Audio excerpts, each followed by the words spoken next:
Chapter 496. Yes, yes, yes, you are the most reasonable. Then Jin Wangya, after this matter, what do you want to do? Why don't you give me a heads up in advance so that I can be prepared? What do you think? Jingwan smiled. Li Hongyuan shook his head and smiled. I can't say. Jingwan shrugged her shoulders, indicating that she didn't care. This kind of thing was not the first time.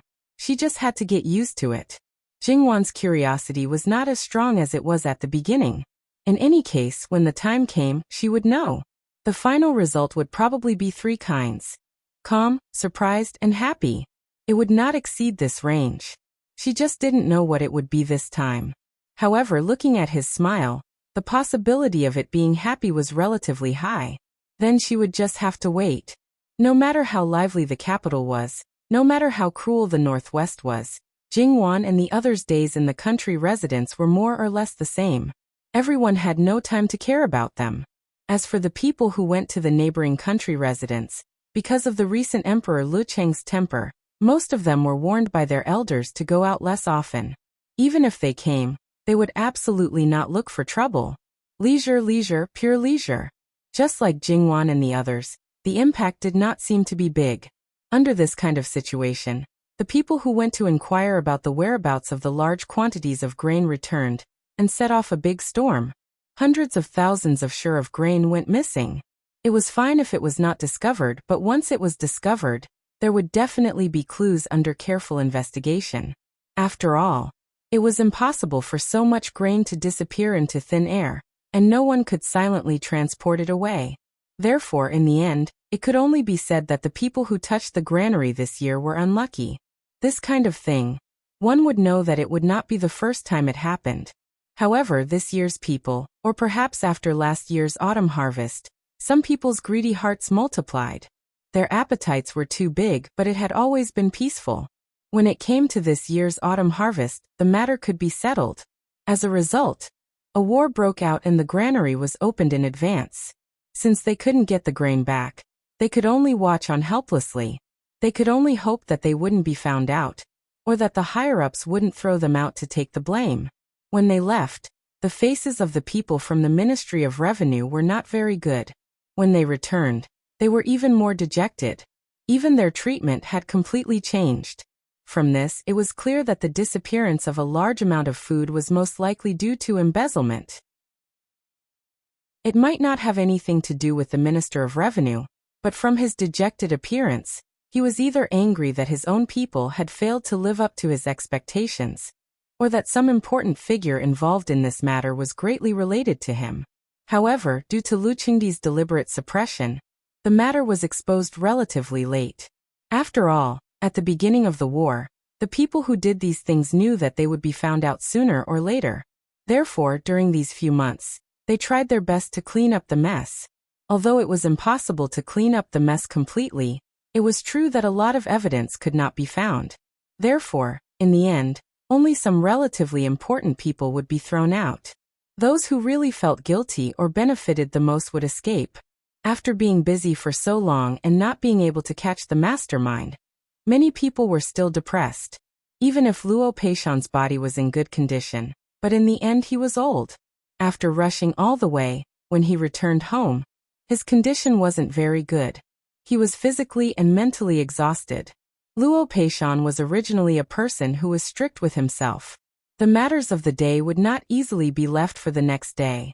This time, when he came back, he directly returned to the main courtyard and didn't want to move. It was just that he didn't rest for long when a servant came to report that the doctor of Jinqin Wang Fu had come to take Luo Shangshu's pulse under Wang Fei's orders. With such a filial granddaughter, even if he was tired, his heart was also warm and his body seemed to be much more relaxed. Gong Jiu took Luo Peishan's pulse, and there wasn't any major problem. Basically, it was caused by the weakening of the body's functions due to old age. After a period of proper recuperation, it wouldn't affect his lifespan. It was just that he didn't dare to guarantee that his body wouldn't deteriorate. After all, this person's condition was really hard to predict. Gong Jiu gave Luo Peishan an injection to relieve the discomfort in his body. It could be said that the effect was immediate. Luo Peishan clearly felt much more relaxed and let out a big sigh of relief. Gong Jiu prescribed medicine.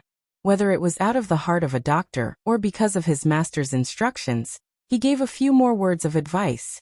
Even if it was the doctor of the Wangfu, the people of the Luo family were still more respectful. This was because Luo Rongyan's generation was still in the Yamen, and it was Luo Jingda who personally sent him out. On the way back, Luo Peishan was there saying that his granddaughter was good. His granddaughter was a considerate little cotton-padded jacket. He was disdainful of the bunch of grandchildren, and also scolded the few sons who hadn't returned yet. From his words, it seemed that when they returned, they would probably have to enter the study again to receive their father's education of love. The few grandchildren wisely chose to keep their mouths shut and silently listen. If they dared to open their mouths at this time, they would have to receive the education of love now.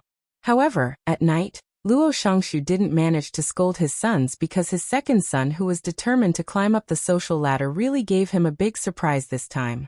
Luo Rongyan wanted to be a good father and be the support of his daughter.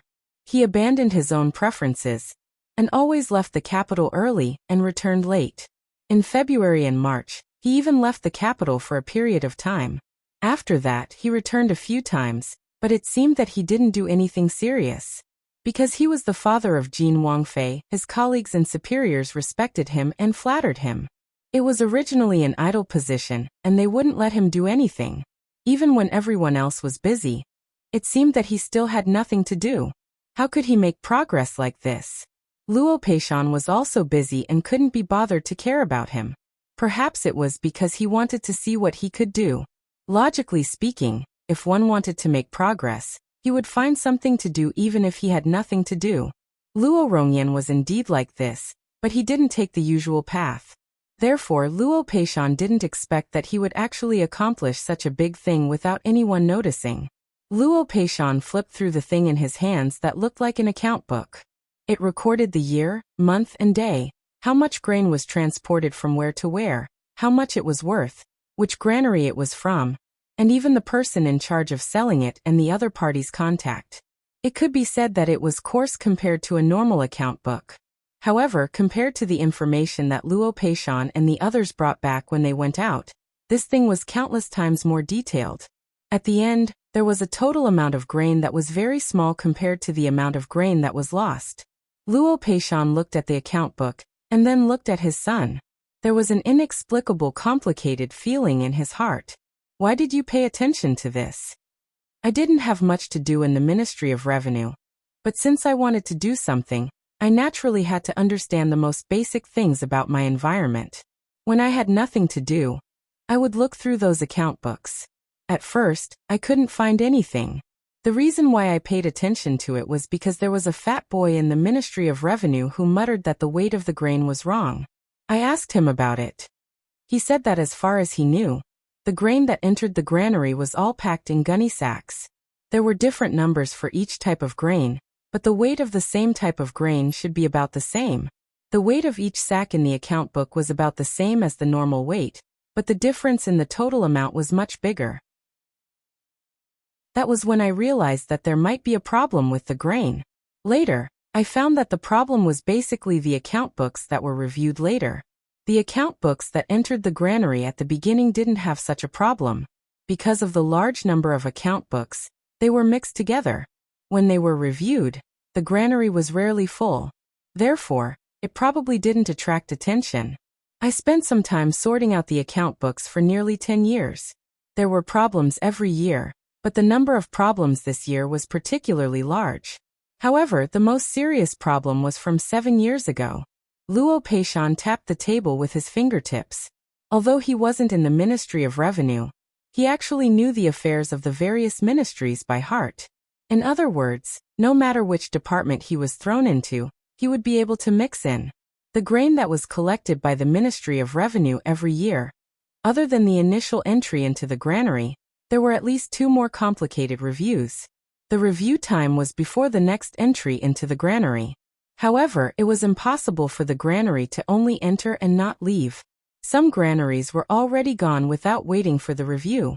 The people who entered the granary and the people who reviewed it were not the same batch. However, there was basically no one who seriously reviewed the sacks one by one. It was very easy to do so. And if there was a problem, the next year, the fake grain would be disposed of and replaced with new ones. Everything would be fine. Because there was a problem. You went to investigate? Yes. You're not young anymore, but you're acting like a brat. You act on impulse. Have you ever thought that if those people behind the scenes were to find out, you might even bring a fatal disaster to yourself, or even your entire family? Have you ever thought about this? Father, of course I've thought about it. Before I went to investigate, I made preparations. Even if it was the Ministry of Revenue's account books, I read whatever was there and didn't pick one type. When I read, I didn't make any records so no one would notice. I also found a reasonable reason to leave the capital and didn't mention it to anyone. Even the manservant by my side didn't know what I was doing. Moreover, I didn't leave the capital for long. Logically speaking, I shouldn't be able to find anything in that little time. Luo Peishan was a little surprised. Then how did you investigate? Luo Rongyan suddenly touched his nose and was a little embarrassed. Father, well, no matter what world it is, there will always be people from all walks of life. These people know a lot of things. Perhaps they themselves don't know the value of the things they know. At most, they just spend some money. Luo Peishan smiled. He couldn't blame his son for being embarrassed. His son had always been open and honest. Sometimes he was like an immortal. He had always disdained to associate with many people. It was a little hard for him to imagine that he would come into contact with people from all walks of life. However, he could also see that this second son really wanted to do something. He was not inflexible, flexible, and cautious enough. In the beginning, this son was the one he thought most highly of. Later, he had no choice but to give up. Now he had given him a big surprise. He only hoped that this wouldn't happen again. Okay, leave this matter to me. I'll take care of the follow-up. Don't count on credit or anything like that. Since you really want to do something, I'll give you a little change in the position I'll give you later. Don't think about a position that's too good. However, it won't be idle anymore. This time, the Ministry of Revenue will make a big move. I'm afraid that the position won't be filled in a short time. Therefore, if you can make some achievements in the war in the Northwest, there may be a position for you after the war is over. Father, I'll listen to you. If you had listened to me earlier, would you still be in this state? Would your daughter have to acknowledge an adoptive mother before she can be a princess? Luo Peishan said angrily. Luo Rongyan shut his mouth and didn't answer. If he continued, he would be an unfilial son and an incompetent father. Okay, go back and rest. Luo Peishan started to dislike him again when he talked about the past. However, after Luo Rongyan left, Luo Peishan was also worried. How to fabricate the origin of this account book, and how to make it appear reasonable. After thinking for a long time, he didn't have any good ideas. He simply let it go and handed it over to Jin Qinhuang. It would be a waste not to use his grandson-in-law. Moreover, these people all worked for him. When they encountered trouble, if they didn't look for him, who would they look for? Luo Shangshu also had a clear conscience when it came to finding trouble for his master. When Li Hongyuan obtained the item, especially when he knew that it was his father-in-law's handiwork, he was really surprised. This father-in-law of his could be considered to be a surprise? However, no matter whether it was true or not, with this thing, the fish that could be caught could become a lot bigger. As for how to make it appear reasonably, didn't they all say that Jin Qinhuang had always been an expert in finding someone to take the blame? However, they couldn't take it out as it was. The current situation wasn't suitable to cause too much turmoil. At the very least, the Minister of Revenue had to be kept.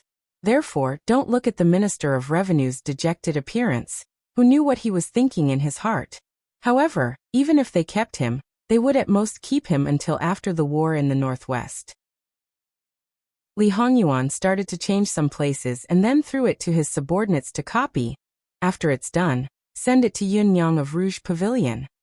Jingwan lit a candle for this once illustrious Princess He Yang, who was dragged into the water. Her legend had long disappeared in the Jianghu. She was just earning some money to spend, but she was still dragged out to wade in the muddy water. She didn't know if she would be all right the first night, but the next day, she would find an extraordinary item on the table and become irritable. Yin Yang wasn't irritable, but that charming face was somewhat ferocious. His mother, she was already so old and still couldn't be at peace. However, the matter had fallen on her head. No matter what, this was her country. Naturally, she wouldn't allow those vermin to endanger this land. After calming down, Yin Yang didn't say anything and directly went to Luo Peishan. She had no choice. After all, she and Luo Peishan were old lovers. When there was something, of course, she would find an acquaintance. There was no need to talk so much nonsense. She just threw it directly to Luo Peishan. Therefore, after going around in circles, this thing fell into his hands. Luo Peishan's expression was really a little wonderful. However, Luo Peishan listened to Yin Yang's made-up story about the origin of this account book. His heart was even more subtle. He reluctantly controlled the expression on his face and hummed in agreement. In front of Luo Peishan, Yin Yang didn't have that gorgeously dressed and seductive appearance. Her temper was quite violent. Rolling up her sleeves and slamming the table, she didn't look like a woman at all. Luo Peishan felt a headache. It must be said that Yin Yang was the kind of person that he was the worst at dealing with. Therefore, whether it was decades ago or now, he could only concede defeat every time they met. This woman, if he could hide, he would do his best to hide. Jin Qinhuang could have chosen anyone else. Why did he have to choose her? Was this revenge for throwing a hot potato to him to deal with? Well, no matter if this hot potato was hot before or not, after going around in circles, Luo Peishan didn't feel the slightest bit of sensation when he held it in his hands. After Yin Yang left, because Luo Peishan found that the account book had been changed, he opened it to take a look. After discovering the changes, he quickly understood Jin Qinhuang's intention. Luo Peishan stroked his beard. You say, at such a young age, how could he be so shrewd and ruthless in handling matters? Sometimes, these old fellows felt ashamed of their inferiority. Facing this kind of Jin Qinhuang, they simply felt that he was more like an emperor than Luqing emperor. Moreover, he was used to sitting in that position, and was an emperor who handled the affairs of the world with ease. He was simply born to be an emperor. However, when Luo Peishan left the study, he found that the way everyone looked at him was a bit strange. It was a bit inconceivable, especially the servant girls. When they looked at him, it was as if they were looking at a heartless man. There was a bit of indignation, and also a bit of unspeakable disappointment. Luo Shangshu expressed that it was really inexplicable. What did he do to make each and every one of them have this kind of expression? Moreover, a group of servants, looking at their own master like this, what kind of appearance was that? Grandfather, I heard that the woman you raised outside came looking for you. We all thought that you were a good person, but we didn't expect that at your age, you actually, if grandmother knew, she would be so sad. Luo Jinghua and his brothers came together, and Luo Jinghua, probably under the influence of Jingwan, was not as fearful of Luo Peishan as before. Occasionally, he would even speak rudely. Now, in order to seek justice for his grandmother, he was a bit impolite. Luo Peishan blew his beard and glared. He finally understood what the servants meant. He raised his hand and slapped Luo Jinghua's head. What did this disgraceful thing say? That is the boss of Rouge Pavilion. What do you mean by the woman I raised? The woman I raised even cooperated with your younger sister to sell rouge and face powder? She came looking for me for a matter. A proper matter, do you know? Luo Jinghua also felt wronged. Grandfather, a gentleman uses his mouth and not his fists. If you say it, we will know. Besides, a woman came looking for you, who would think that it was a proper matter. So, you can't blame us for this. Don't you deserve a beating if you don't understand the situation, and just listen to what others say and speak without thinking? What's wrong with a woman? Can't a woman be a proper matter? Do you still look down on women? If you have the ability, go say a few words in front of your grandmother and daughter-in-law, and see what they will do.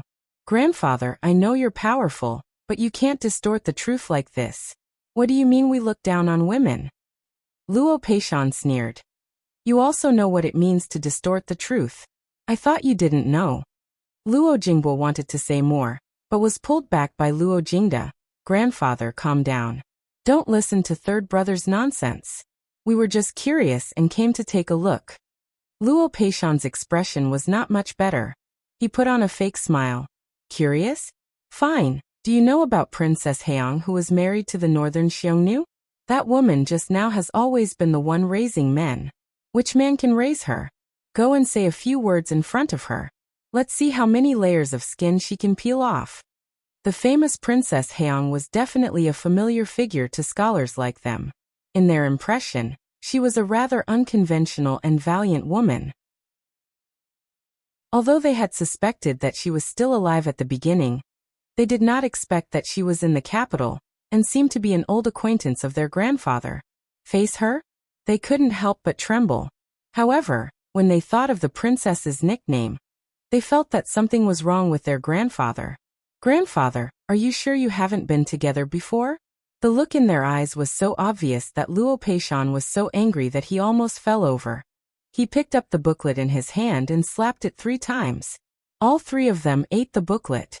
All of you, go to the study and wait for me. I'll go to the palace and test you when I come back. If you don't pass, hee. At this time, the 3 brothers were completely listless. Grandfather was the 3rd in the imperial examinations back then, and his literary attainments were comparable to that of the great Confucian granduncle. They had seen the scene of them discussing together. It could be said that it was fierce and fierce. They didn't even have the right to interrupt. Therefore, if they were seriously tested by their grandfather, they would probably die miserably. If they had known this would happen, why did they do it just now? Luo Jingda and Luo Jingming looked at Luo Jingbo with a bit of hidden bitterness in their eyes. 3rd brother, tell us, what should we do? Luo Peishan directly went to Lu Qingdi and handed him the booklet. When he heard Luo Peishan's background, Lu Qingdi was a bit surprised. Official Luo is familiar with Imperial Aunt? Replying to your majesty, when I was still in office, I met Her Highness a few times. Lu Qingdi naturally knew Imperial Aunt's style very well. He didn't believe that Imperial Aunt would directly go to Luo Peishan, just because they met a few times. Obviously, it wasn't that simple. It was obvious that Lu Qingdi was thinking the same way as Luo Jingbo and the others. His grandson could be casually taught a lesson, but the emperor obviously couldn't. Therefore, official Luo simply lowered his head and pretended that he didn't know. Jokes were jokes. After laughing, it was over. Serious matters were more important. Lu Qingdi flipped through the booklet. The more he read, the colder his face became. I didn't know that I spent so much of my salary to raise a bunch of vermin. Not only that, but they also made me lose face in front of Imperial Aunt. Imperial Aunt has been away from worldly affairs for many years, but in the past 2 years, she has repeatedly made a move. What face do I, as the emperor, have? So the focus is not on the booklet, but on your face? Luo Peishan didn't want to say anything more. In any case, he was completely disappointed in the current emperor. Fortunately, Lu Qingdi didn't seize the booklet. Instead, he transferred it to the Ministry of Justice and the Supreme Court, letting them do what they should do. However, according to Luo Peishan's thoughts, it was probably because Princess Heong was involved that the emperor had no choice but to do so. The emperor himself might have wanted to keep the peace. Therefore, in the entire Ministry of Revenue, the right assistant minister was also removed. Under the assistant minister, half of the middle level was removed, and the bottom level was removed. The Minister of Revenue was now alone. He was even more dispirited than when he returned to the capital a few days ago. Now that things had come to this, he simply handed in a booklet and asked to retire. According to him, such a thing happened to the Ministry of Revenue, and he was also responsible for negligence. He was too ashamed to stay in this position. Your Majesty, now is the time to use people. Although Lord Qi is responsible for negligence, we can't blame him entirely. The human heart is the most difficult thing to understand. As a minister, Lord Qi has many things to do. It's normal that he didn't notice something. Why don't we let Lord Qi make up for his mistakes by properly arranging the provisions for the Northwest? The rest of the problem can wait until after the war. The Grand Secretary of the Cabinet was the first to stand up and plead. There would be a second one. One after another, people stood up to plead for mercy. However, such a scene made the Minister of Revenue feel moved on the surface, but vomit blood in his heart. He wanted to retreat in order to advance, but in the end he had to make up for his mistakes. Where should he go? Did he have to wait until after the war? Didn't they say that the Grand Secretary was smooth and slick? Why didn't he know how to understand other people's intentions now? In the end, was he pleading for mercy or was he swindling people? If you ask Lord Ruan, he might tell you. Of course he was swindling people. The part of the book that was crossed out by Jin Qinhuang was all about the Minister of Revenue. It was only temporarily letting him go. Did he really think that his tail hadn't been caught and wanted to retreat in order to advance? It wasn't as beautiful as this even in his dreams. Beloved official Ruan is right. Beloved official Qi doesn't need to say anything more. Doing a good job is the most important thing. Lu Qingdi made the final decision. Li Hongyuan had a very accurate grasp of Lu Qingdi's mentality. If he really connected with a Minister of Revenue, perhaps Lu Qingdi would suppress the whole matter. Using a left assistant minister of the Ministry of Revenue as bait already made him mentally and physically exhausted. If there was another Minister of Revenue, he wasn't even sure if his heart could bear it. The Ministry of Personnel had the right to directly appoint officials below the 4th rank. Therefore, Luo Peishan was the first to replenish the middle and lower ranks of the Ministry of Revenue. However, there was still a part of the vacancy. The Ministry of Revenue was in charge of the provisions. In the end, they were stretched too thin and had no choice but to transfer people from other places. Therefore, after going around in circles, it still reached this step. The matter finally came to an end. The final result was placed on Li Hongyuan's table. It was completely within expectations. Compared to these completely arranged matters, Jingwan was actually more interested in the gossip about her grandfather. Previously, when she found out about the part that happened in the Luo family, Jingwan could be said to be unable to stop laughing. Her family's third brother's courage had also increased. According to Li Hongyuan's words, "It's just that there's no such thing. It's just a joke. That's why you can laugh. If there's really something going on, with your stubborn personality, I wonder what will happen?" In his view, a man's romantic affairs were nothing more than a small matter.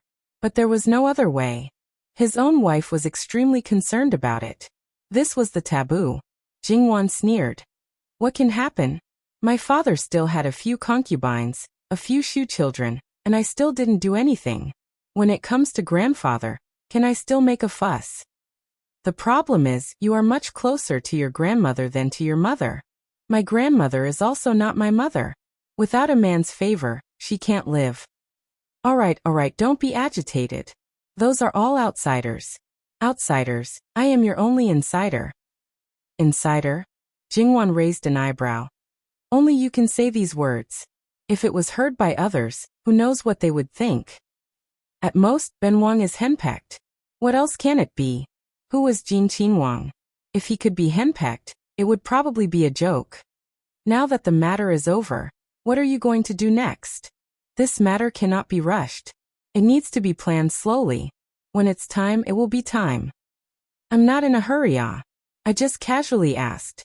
After all, in the end, I will only know the result. That's all. That's not necessarily true. But before that, I can ask Wanwan to watch a show first. This scene began on the second day. It was broad daylight, and everyone was doing what they were supposed to do. Imperial concubine Sue's maiden home suddenly caught fire, and the fire was like adding fuel to the fire. It spread very quickly, and the fire was quite big. If it wasn't broad daylight, who knew how many people would have been burned to death? Everyone in the residence was busy putting out the fire. The people who were usually well-dressed were all covered in soot and grime. And in this situation, someone openly walked into the Su family's most important study room. 3 people searched very quickly and did not leave any traces. Moreover, with one look, one could tell that they were professionals. Because they would not randomly rummage through the books without a purpose. They would always start with a purpose. Therefore, even if it was just a piece of paper, it would not be like looking for a needle in a haystack. After all, important things would always be taken out and looked at from time to time. Moreover, when it was hidden, one would subconsciously pay attention to it. Therefore, there would always be something different. Ordinary people would not notice it, but those who had undergone professional training would be completely different. This was also the reason why they chose to start during the day instead of at night. The light was good during the day, and it would be difficult for clues to escape. It would take a lot less time. Found it. It's here. One of them found what they wanted in the most inconspicuous book on the desk. As a whole, it was only a few dozen words. The memory of the three people was extraordinary. They could remember things that were less than 100 words after reading it once and memorizing it in their hearts. Basically, there was no problem at all. After achieving his goal, he quickly left. Everything was the same as before he came, and the same as after he left. Unless the owner could detect it immediately, he would leave no trace if he casually moved anything. However, as the owner of this study and imperial consort Su's elder brother, would he have such eyesight? He calmly entered and calmly left without attracting any attention. Not long after, 3 identical letters fell into the hands of Li Hongyuan. Jingwan went over to read it with him. There was not much content in the first place. People who had the ability to read 10 lines at a glance could even read it with 1 glance. However, both Jingwan and Li Hongyuan took a long time. How to put it, it was a little different from what they had expected. However, it was also more complicated. Classical Chinese, when translated into vernacular, there was a little more content. The ancestors of the Fu family and the Su family were actually biological brothers from the same mother, but different fathers. That's right, they had the same mother. Speaking of which, it was a little like a femme fatale, but also a little like 2 men fighting over a woman. The content was vague and not very clear. At that time, it was also a period of war, and some etiquette did not seem to be so much. However, here there was a woman who first entered the Su family and gave birth to a son. Then, she seemed to have been snatched away by the Fu family. There was a suspicious point in this. The child of the Su family knew about the Fu family, but the Fu family did not know about the Su family. Therefore, this matter of snatching had to be investigated. Although the Su family was a scholarly family and the Fu family was a martial family, it could not be judged that it was not the case. Together, they had followed Taizu to conquer the world. Because of the Fu family's military exploits, they had once become the leader. In fact, the Su family was not bad. Although they did not contribute much, they had brains. The number 1 military advisor by Taizu's side was from the Su family. However, in the end, the Su family did not get a share of the rewards. Judging from what was left on the paper, the Su family thought that the Fu family was behind it. The military advisor of the Su family, who was the elder brother of the Fu family, was injured in order to save Taizu's eldest son. His health was deteriorating day by day, and the Su family lost the glory that they should have. They thought that the Fu family were not good people, and wanted to snatch everything. Therefore, they set up a vicious trap. The Taizu emperor loved to travel incognito. One day, he met a traveling Taoist priest who was a blind man. He accidentally bumped into him and caused problems. The Taoist priest just touched Taizu's hand and gave him a paragraph. The general meaning was that the Li family was the real dragon, but there was a false dragon of the Fu family on the side who was trying to steal the dragon's aura. It was impossible for the false dragon to replace the real dragon, but it would affect the fate of the Qi Yuan. The stronger the false dragon was, the faster the fate of the Qi Yuan would decline. In the end, the Taoist priest made it clear that if the false dragon was not eliminated, the Qi Yuan emperor could be passed down for 6 generations.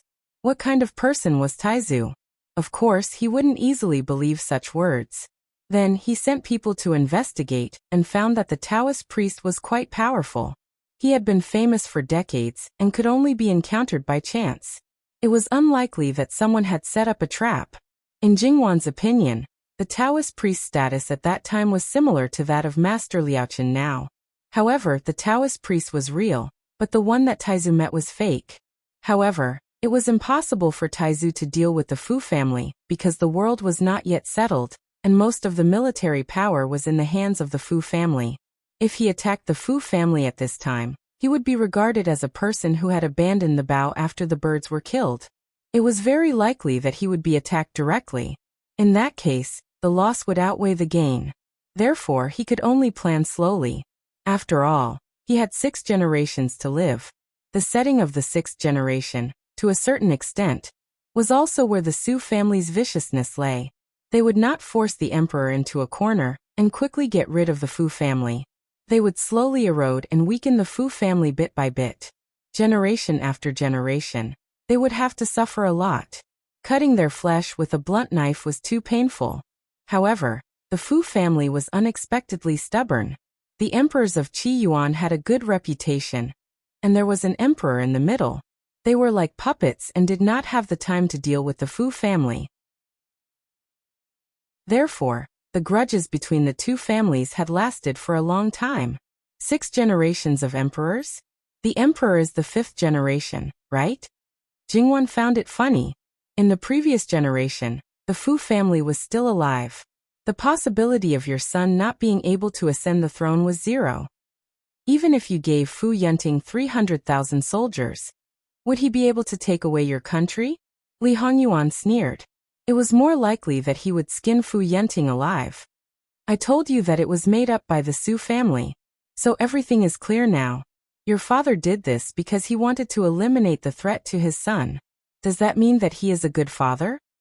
Doesn't Wanwan feel disgusted when he said that? Well, he probably did it for himself. No matter what, she felt a little complicated. Should she say that the Su family was evil? But if the Fu family was really blocking the future of the Su family, it was not wrong for the Su family to do so. However, Jingwan felt that it was not the case. She had a feeling that there was someone behind the scenes who stopped the Su family and broke the Fu family. But it was just a guess. It was impossible to know what the situation was at that time. It was hard to tell who was right and who was wrong. However, if Li Hongyuan insisted on blaming the Su family, then the Su family could only be considered unlucky to have provoked the unreasonable King of Hell. Speaking of which, the King of Hell wasn't completely unreasonable. After all, the person he loved had indeed died because of those messy things, and it was a tragic death. In that case, the people related to it wouldn't have a good ending. Moreover, the King of Hell was petty and liked to hold grudges. Even if it didn't happen in this life, Imperial concubine Su would still want to harm Jingwan. So let's settle the old and new grudges together. Oh right, are you on? How did you start the fire in the Su family? It was broad daylight and everyone was awake. It was not easy to start a fire. Moreover, it was impossible to make a pile of firewood and pour oil on it. You just had to do something to the window paper. It was such a simple thing. So in the heart of the King of Hell, there was nothing difficult in the world? Anything could be solved with a flick of his finger? Is there nothing that you think is more difficult and requires more effort? Yes, I'm going to marry you. https://www.bicken.com/11/11807/126843848. HTML. Please click here to report. No registration required. We will deal with it as soon as possible. After reporting, please wait patiently and refresh the page. Please remember the domain name of this book, www.bicken.com. Bikugo mobile reading website, bicken.com. Chapter 497. So, was she being showered with sweet nothings again? Jingwan pounced on Li Hongyuan and fiercely bit him. This was too much of a foul. Jingwan didn't bite him hard, and Li Hongyuan was usually someone who took this as a form of entertainment, so he naturally let her bite him. However, the King of Hell had always been someone who refused to be taken advantage of. He always wanted to take it back 10 times or 100 times over. Thus, when Jingwan loosened her bite, he directly trapped her in his arms and fiercely kissed her, until Jingwan almost couldn't breathe. Only then did he let go. Wanwan, even if you're excited, you shouldn't casually seduce others. Even if I'm your husband, you should be more reserved. What did he mean by pretending to be obedient after taking advantage of him? This was, and it was the epitome of the epitome. What did he mean by playing the blame game? This was he was still an expert in his hands. Jingwan panted and calmed her breathing. She pulled this man's face, not wanting to argue with him. Because if she couldn't win the argument, she would be the one who would be miserable in the end. Everything that wasn't too important could become very indecent in the end.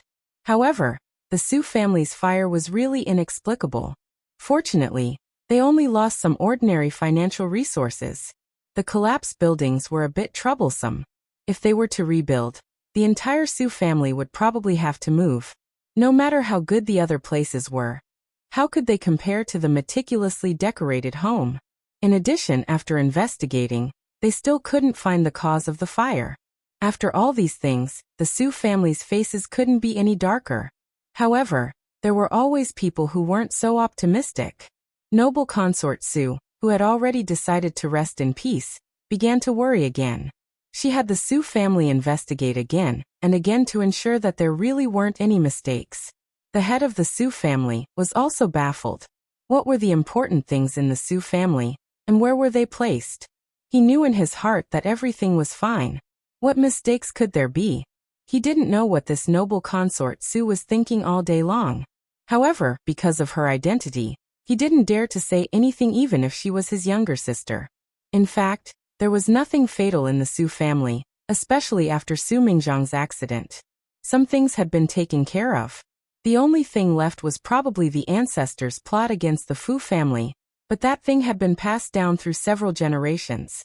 The Fu family definitely did not know about it, and the emperor could not possibly know the truth. Thus, no one would deliberately look for that thing. However, if it was not an internal fire, then it could only be arson. No matter whether the arsonist was from the Su family or outside, there had to be a motive. Now nothing had been discovered. However, the more unknown it was, the more uneasy it was. Imperial concubine Su was inexplicably flustered. She felt that something terrible would happen after the Su family caught fire. In the end, Imperial concubine Su still asked her brother to burn that thing.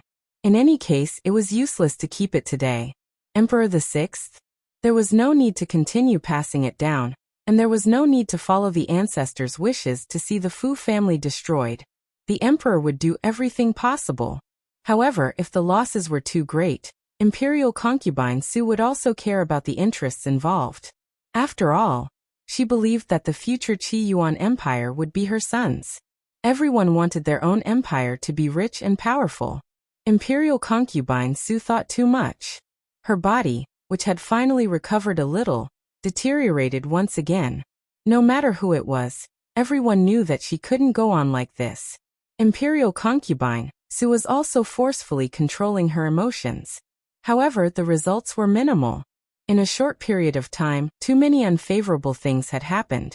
If a person's emotions were so easily controlled and she could do whatever she wanted, then she was basically beyond the scope of a human being. Prince Rui couldn't leave the prince's residence. When he heard this, he became anxious. In the end, he had no choice but to let his princess enter the palace. Even though he knew that his princess was suppressed most of the time when she faced his mother, he felt aggrieved. It didn't matter usually, but now that she was pregnant, if she was depressed, it might not be good for the baby in her belly. However, he also hoped that this child could make his mother happy. The idea was beautiful, but the reality was cruel. In the beginning, this method did work to some extent, but it wasn't very good, and it didn't last very long. It was obvious that Imperial concubine Su had the idea of confusing the royal bloodline early on. It was enough to show that she didn't value the child as much as others, or even as much as she thought. The reason for this was that Imperial concubine Su habitually said some words to manipulate Princess Lu. She wanted Princess Lu to know that she and Prince Rui were one. If her husband couldn't be well, then no one could be well. What she meant was that she didn't want Princess Lu's maiden family to change sides at the last minute. If they did anything that harmed Prince Rui's interests, no one could get away with it even if they shed all pretense of cordiality. Princess Lu had had enough of Imperial concubine Su. Now that she was pregnant, she still couldn't stop. No one would be in a good mood. For the sake of the child in her belly, she decided not to endure it this time. Therefore, she stood up directly and said, "I think it's better for mother to rest quietly. In this case, I'll take my leave first." Imperial concubine Su, who had always been submissive, actually disobeyed her one day. At that moment, Imperial concubine Su's expression was quite interesting. In her heart, it was perhaps even more difficult to accept than Jingwan's disobedience at the beginning.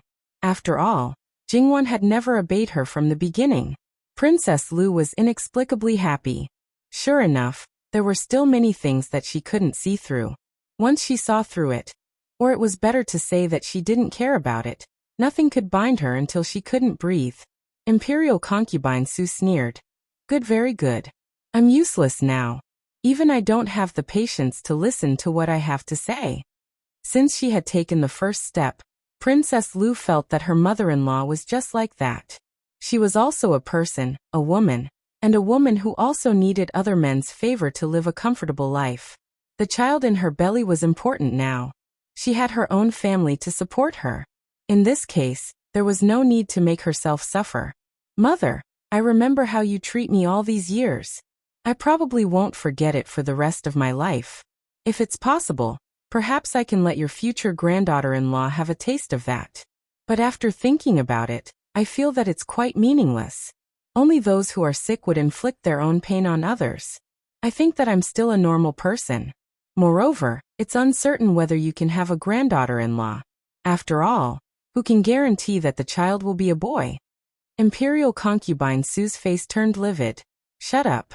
It must be a boy in your belly. A boy. Princess Lu smiled mockingly. Yes, according to you and the prince, it must be a boy even if it's not, right? They were willing to do anything for their own rights, but who had ever considered her feelings? It would be fine if she gave birth to a boy, but what if it was a girl?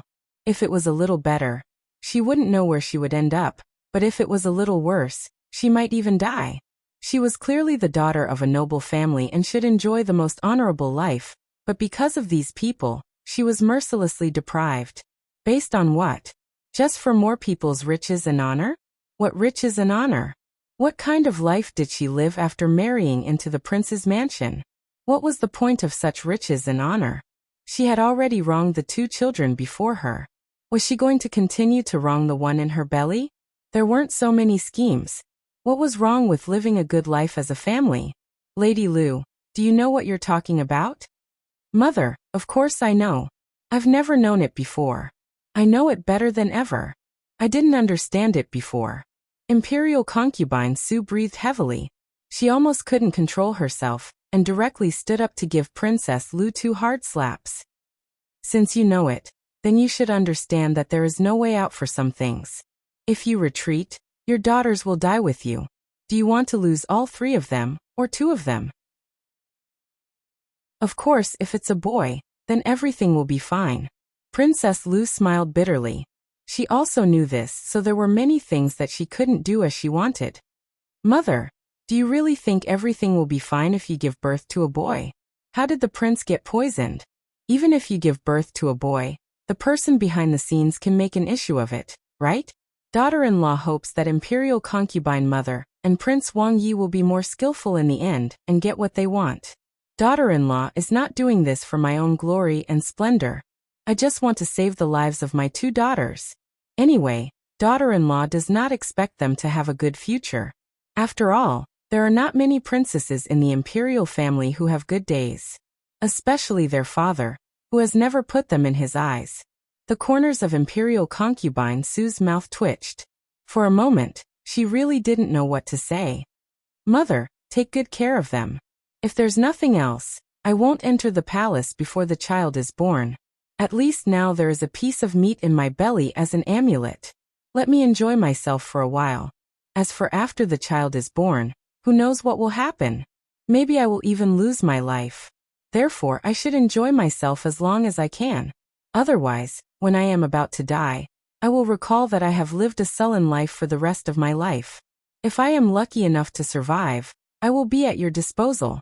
Imperial concubine Su dragged her heavy body and squatted. Then she turned around and left. Although her movements were slow, they were unusually firm. Whether it was the servants around Imperial concubine Su, or the servants around Princess Lu, they were all trembling violently at this moment, because they heard something that they didn't dare to hear. Imperial concubine Su felt dizzy. She rubbed her temples weakly. Call people in, drag them out, and flog them to death. These words were obviously said to the chief palace maid beside her. The palace maid suppressed her fear and said, yes. She wasn't sure whether she would be flogged to death or not. The palace maids and eunuchs were so scared that they collapsed to the ground. However, they subconsciously begged for mercy, hoping that imperial concubine Su would give them a way out. They promised that they wouldn't tell anyone about it. Otherwise, they could become mute. They just wanted to keep their lives. Imperial concubine Su was very uncomfortable now. How could she have the strength to deal with them? She didn't even want to say a word. Princess Lu moved slowly, and was supported by her maid. They hadn't walked far when she heard the noise. Her expression was normal, but she clearly felt the maid's fear. Hold on tight. If I fall, you will really die with me. Watch your mouth. You will be fine before the child is born. Thank you. Thank you, princess. She breathed a sigh of relief. Her life was saved for the time being. Why are you thanking me? I am the one who put you in this situation. As servants, we all know how you are, princess. But why can't you bear it for a while? You just want to be happy. There are some things that you shouldn't say. In this way, when the child is in your belly, you can live a carefree life like Princess Jean. It doesn't matter. Princess Lu glanced at her in surprise. I didn't expect that you are so good at talking. You are usually a little dull. I know what you said. But some people just don't know and don't want to know. I have had enough of these days. Moreover, pregnant women have a strange temper. Most of the time, they probably can't control themselves. It doesn't matter if they say it. After Princess Lu left the palace, she didn't go back to Prince Rui's mansion. Instead, she asked someone to go to the farm directly, because she didn't want to face her husband now. She was afraid that she couldn't help saying something she shouldn't say to him. Therefore, she tried to avoid it as much as possible. Anyway, her husband couldn't leave the mansion now. Prince Rui was practicing calligraphy in Prince Rui's mansion. When he heard that Princess Lu went to the farm and his mother beat several people around him to death, he didn't know the specific reason. He finally calmed down, but suddenly he became irritable again. Go and take the princess back to the mansion immediately. Prince Rui's eunuch complained incessantly. If the princess wanted to come back, she wouldn't go to the farm. Moreover, the princess was precious now. They didn't dare to be rough. Therefore, before they went out, they were doomed to make a wasted trip. However, they couldn't tell Prince Rui about this. They just had to make a trip and come back to be punished. It would be better if they could be a little late. As expected, Princess Lu sent them away easily. Anyway, her two daughters were also in the farm.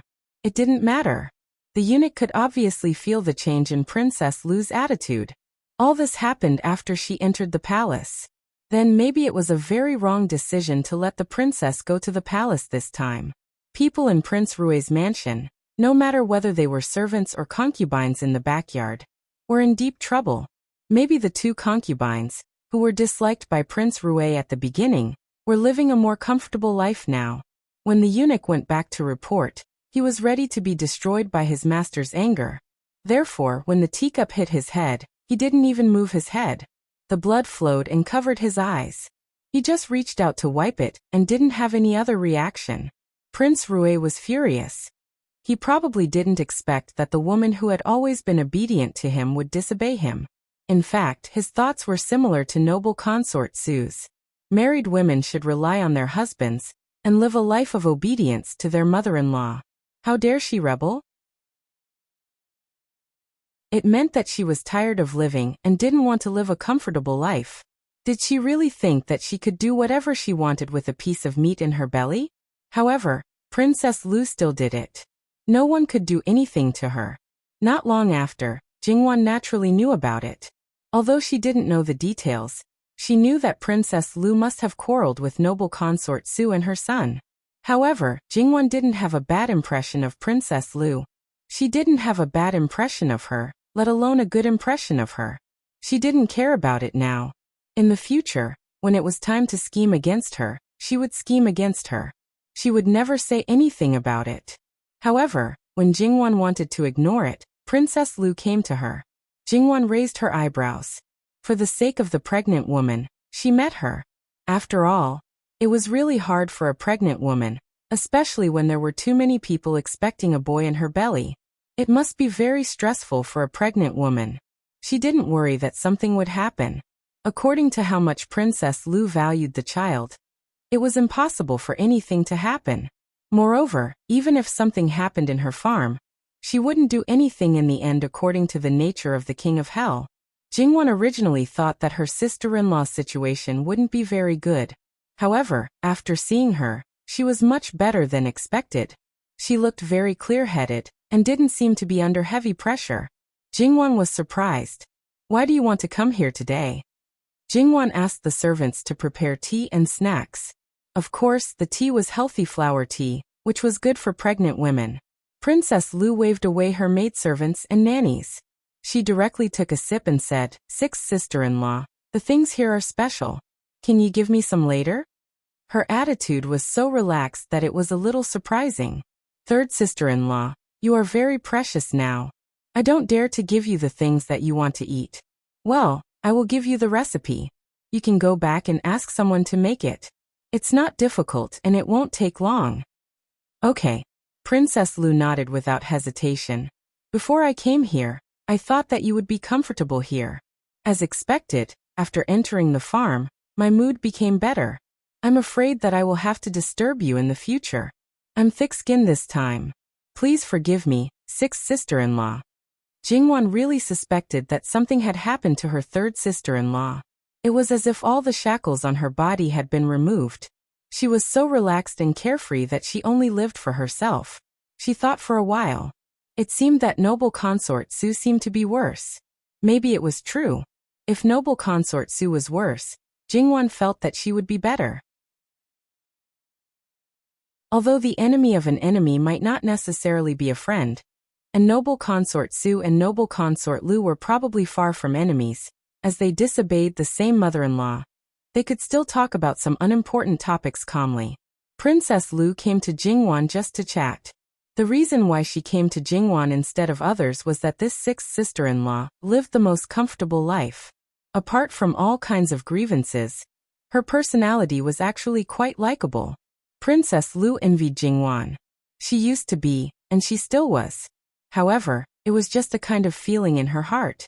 She would not do anything because of it. Now perhaps it was more complicated. Because now when she saw her sixth sister-in-law smiling like a flower, and saw that her eyebrows were relaxed and her face was rosy no matter what, she felt better.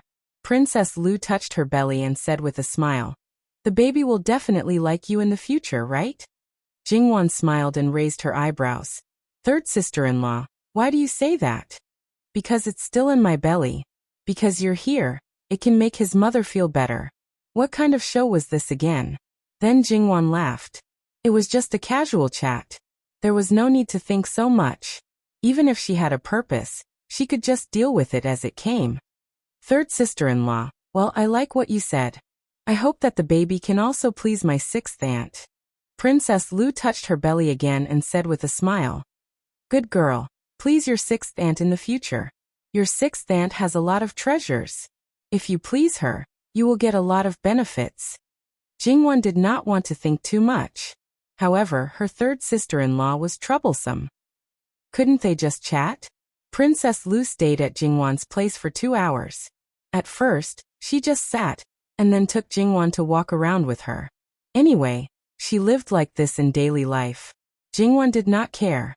It was just that there were a lot of flowers and plants on the farm.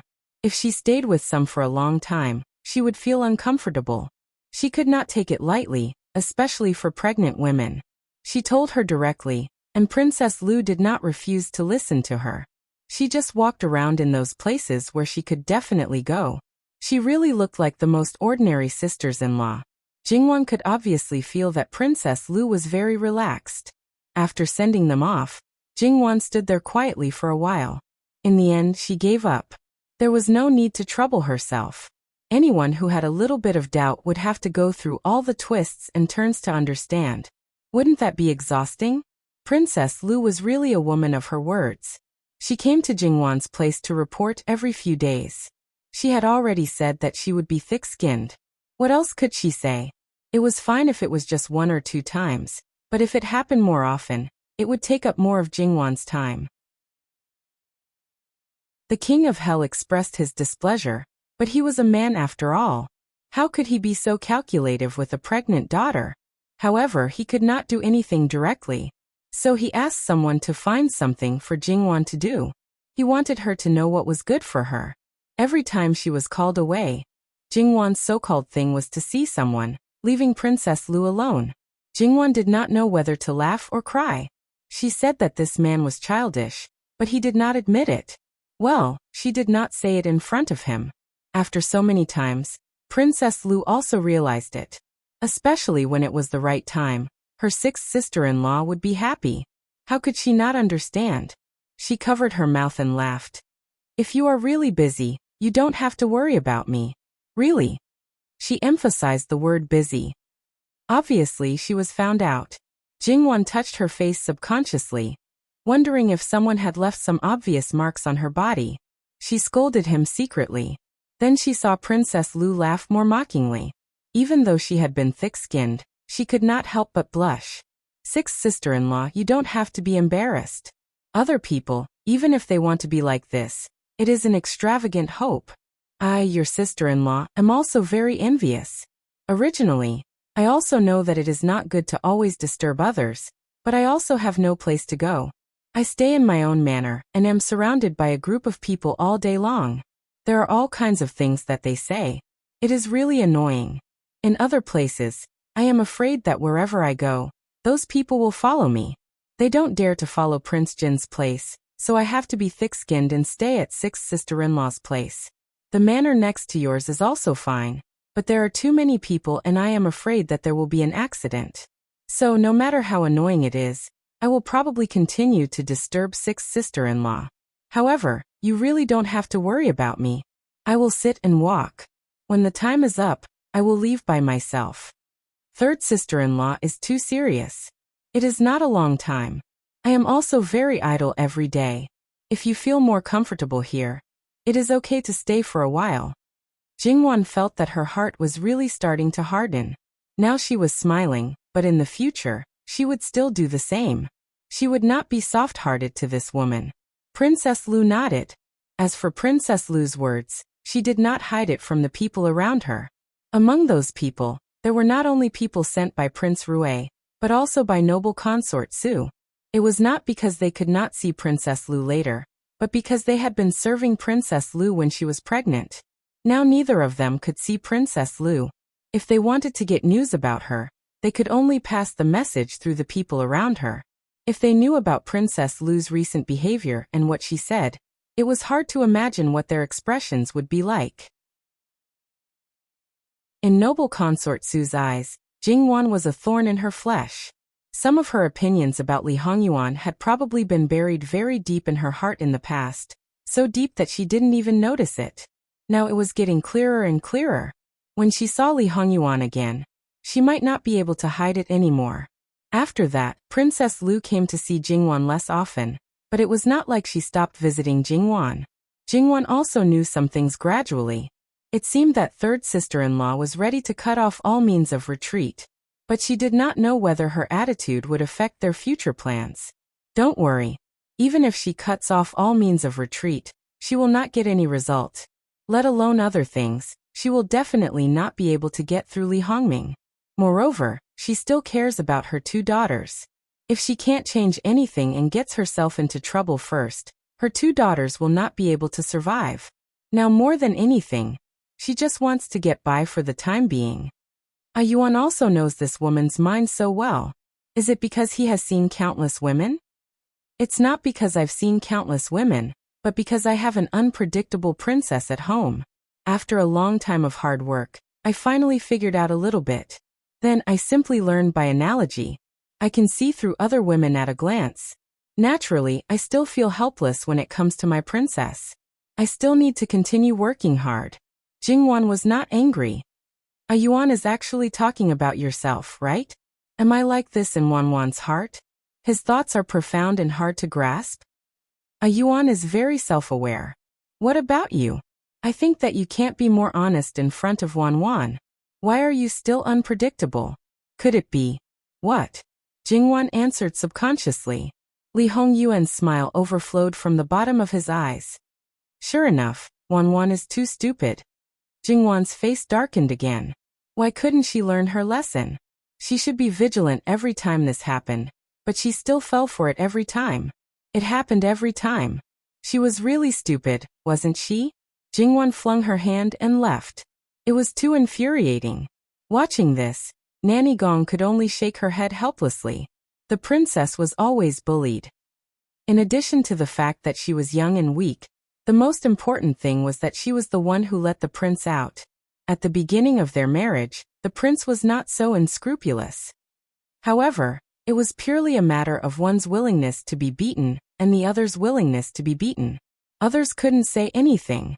However, if outsiders saw this, many women would be willing to be bullied like this every day. It was not until the end of August that Li Hongyuan asked Jingwan to pack up and prepare to go back to the prince's mansion.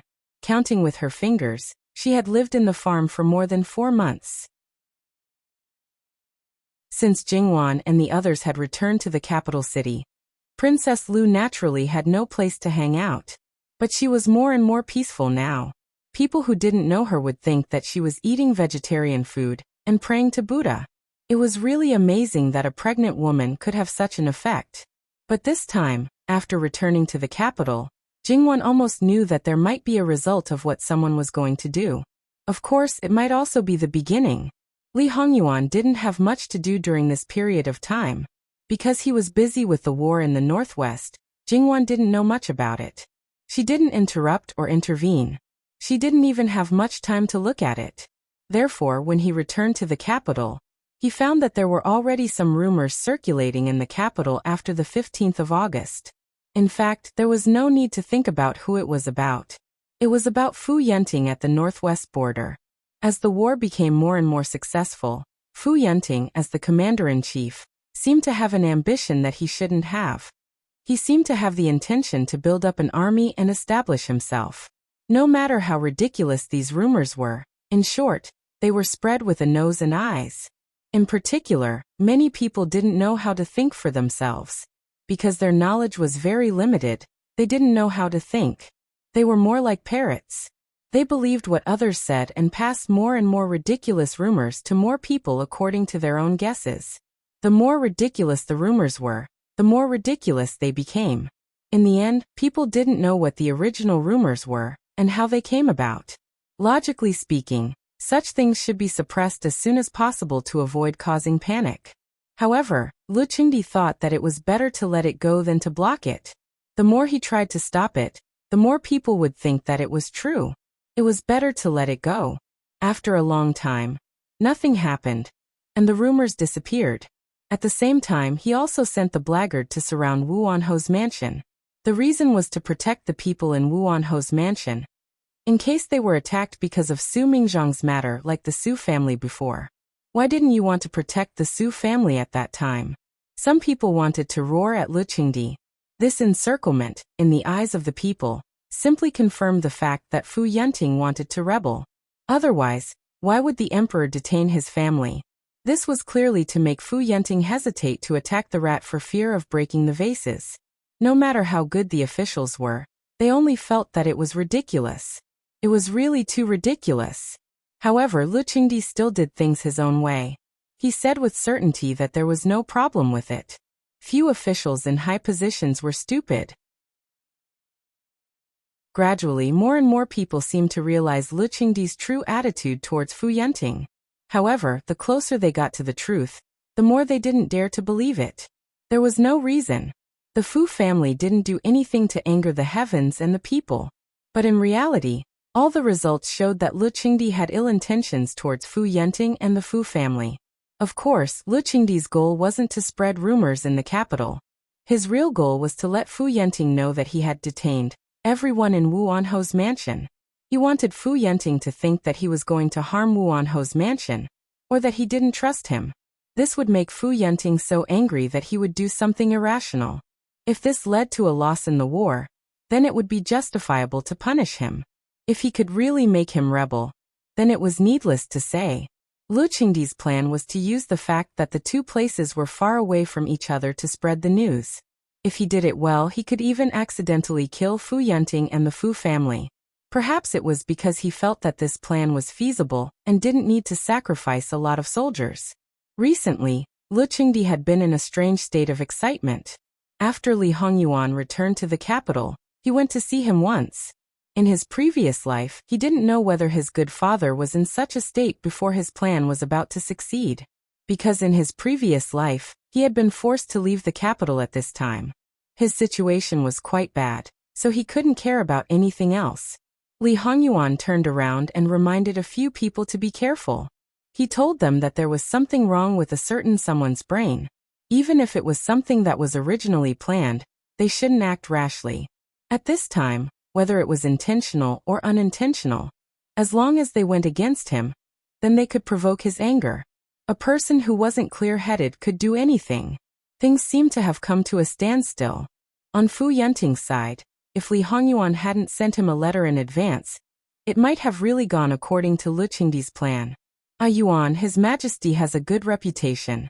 Even if according to his current plan, the result of accidentally killing is also a result of being muddle-headed.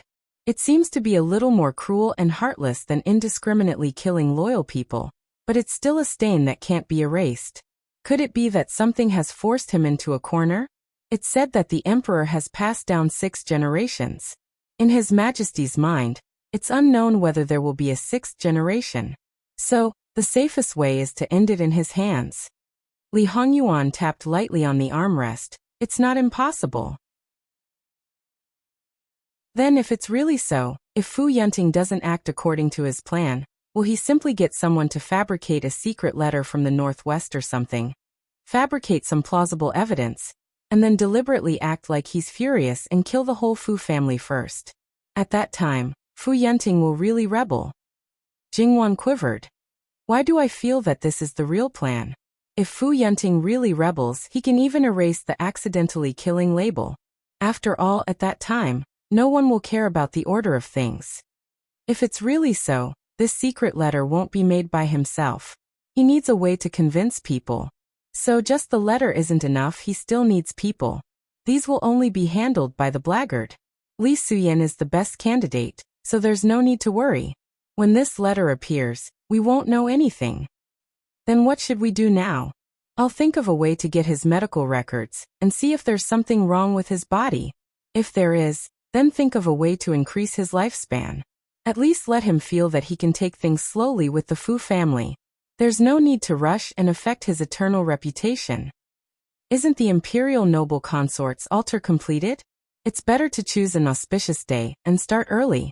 In addition, when the people pray for blessings, count in the emperor. After all, he's the husband of the imperial noble consort. Shouldn't he share the imperial noble consort's blessings? But I don't know if it will affect the imperial noble consort. One still wants to give him blessings. Whether he has blessings or not, won't it be up to you in the future? As the saying goes, if there's blessings, there's also life to enjoy. Li Hongyuan patted Jingwan's head as if he was petting a puppy. Well, not bad. You didn't read those files for nothing. Don't say that. Jingwan slapped him away. The emperor's medical records were confidential, but it was not difficult for Li Hongyuan to get them. Poisoned? It went deep into his internal organs. There's no medicine to cure him? Jingwan was surprised. Who did this to him? In this situation, even if he was forced to write a posthumous edict, it wouldn't be of much use. No, he just admitted it. It's widely acknowledged that Gongjiu is better than the imperial doctors. How can he not ask Gongjiu? Moreover, Yu Zhongqing didn't send us any news. Is he also being kept in the dark? Why think so much? I'll take Gongjiu there, and we'll know. https://www.yangguiwaiwo.com/11/11807/127005542. HTML. Please click here to report. No registration required. We will deal with it as soon as possible. After reporting, please wait patiently and refresh the page. Please remember the domain name of this book, www.yangguiwaiwo.com. Bikugo mobile version reading website, yangguiwaiwo.com. Chapter 498. To some extent, Li Hongyuan was definitely a man of action. If he said he would enter the palace, he would enter the palace. However, Li Hongyuan didn't go to see Lu Qingdi. Instead, he brought people to the Jade Essence Palace to show concern for his foster mother, who was in poor health. Wasn't that reasonable? If he went to see Lu Qingdi, it would be difficult to explain how he found out about his illness. It might even arouse unnecessary suspicion. However, noble consort Su was different. If Lu Qingdi knew that Li Hongyuan brought Gong Jiu into the palace, he would definitely go to the Jade Essence Palace if he wanted to. All emperors wanted to live a long life. Naturally, they would be more willing to live a little longer. When noble consort Su heard that Li Hongyuan went to see her, she wasn't as happy as she was originally. She was also puzzled. Why did this adopted son suddenly change? He had ignored her for a long time. After a long time, she understood that her adopted son was really throwing a tantrum with her, because he had a bad temper. If he was really angry, he should have calmed down a long time ago. There must be another reason. In the beginning, she was stupid. She thought that if she did her best, this adopted son would treat her with the same importance, and that her position in his heart was irreplaceable. Now that she looked at it, it was just a joke. The imperial family had always been filled with ingrates. In fact, her adopted son wouldn't suddenly change. It was just that she was used by Li Hongyuan as a raft. However, noble consort Su continued to act as usual. Yuan'er is here?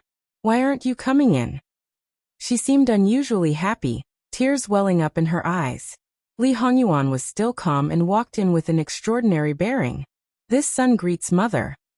Noble consort Su was a little dazed. Seeing this son again, it was as if a lifetime had passed. It had only been a few months. Last year, he went to Jiangnan for half a year, but she didn't have such an illusion. Why? Why? Of course, it was because their feelings for each other had faded. They didn't even mention it. More importantly, noble consort Su didn't receive any benefits directly or indirectly because of him. Noble consort Su couldn't think of these things. Or rather, she didn't want to think about it. Yuan'er is finally willing to come and see Imperial Mother? Imperial consort Su's voice seemed to carry a hint of complaint, but also unconcealable joy. Li Hongyuan waved his hand, and the palace maids beside noble consort Su retreated to the side. Li Hongyuan stepped forward and sat beside noble consort Su's couch. Perhaps it was to let Li Hongyuan see how terrible her current situation was. Imperial consort Su didn't dress up. It was more uncomfortable to sit up, so she simply lay down. It had to be said that even though Imperial consort Su had her suspicions, she still subconsciously wanted to obtain Li Hongyuan's care and benefit from it. In reality, she had never been clearer than in the past few months. She had a good relationship with her adopted son, and her adopted son would speak up for her from time to time. The attention and benefits she could receive from the emperor were much more than she had expected. If her relationship with her adopted son was still the same as before, then even if something happened again and again, she would definitely not be in such a sorry state now. The favor she had received in the past was more due to this adopted son than she had expected. This made Imperial concubine Su feel very uncomfortable.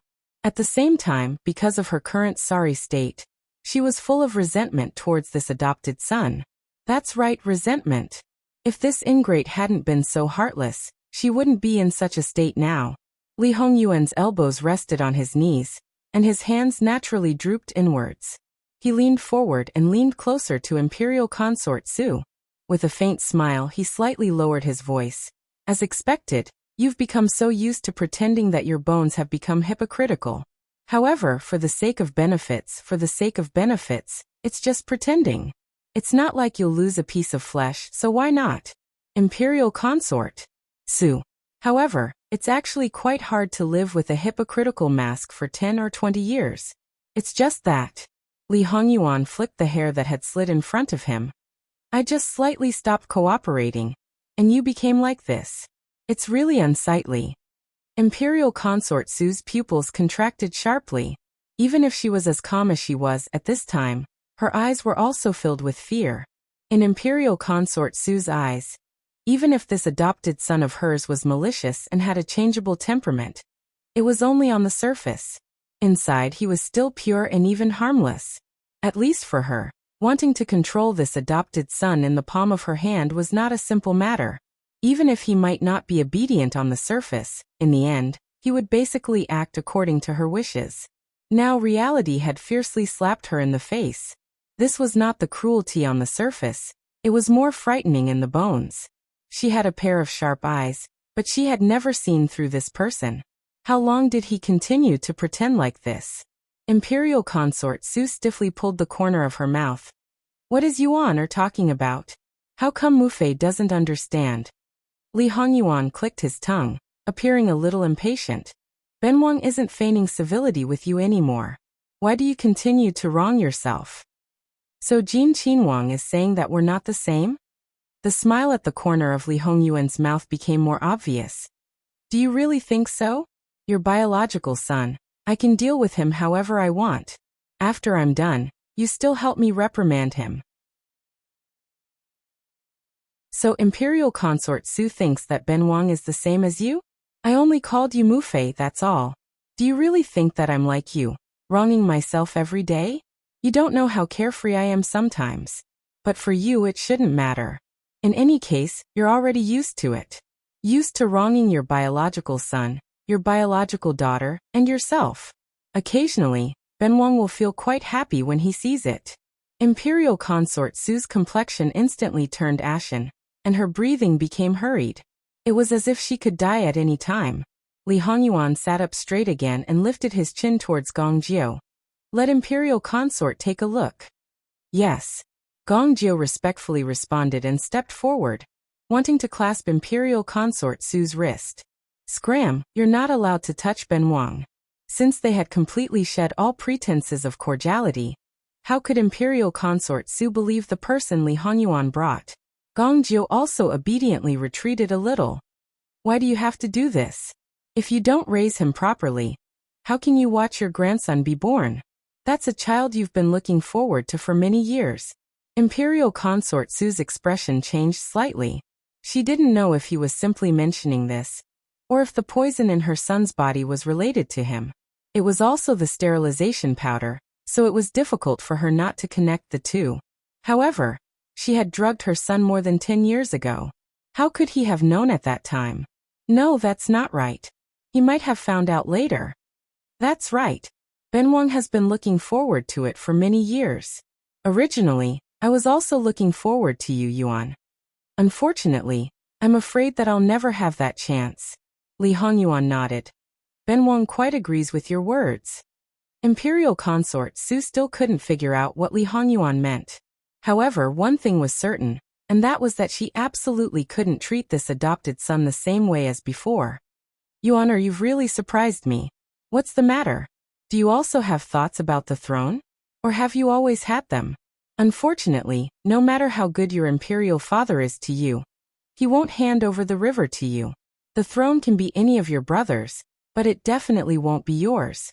Oh. Li Hongyuan remained calm and unruffled. Why? Why? Imperial Concubine Su's voice suddenly rose. It was abnormally sharp, and her face was as ferocious as a malicious spirit. Because you're a Japanese. Your mother died, and you were cut out from her stomach. Ha ha ha. Imperial Concubine Su laughed crazily. There was malice in her laughter, but also endless satisfaction from revenge. To be honest, none of the consorts who had seen the imperial noble consort back then weren't jealous. The emperor's kindness to the imperial noble consort was really ingrained in his bones. Once, imperial noble consort Su was very ill and couldn't see the emperor even once. However, the imperial noble consort Su only had a slight cold and cough, and the emperor never left her side. The imperial noble consort Su changed again and again.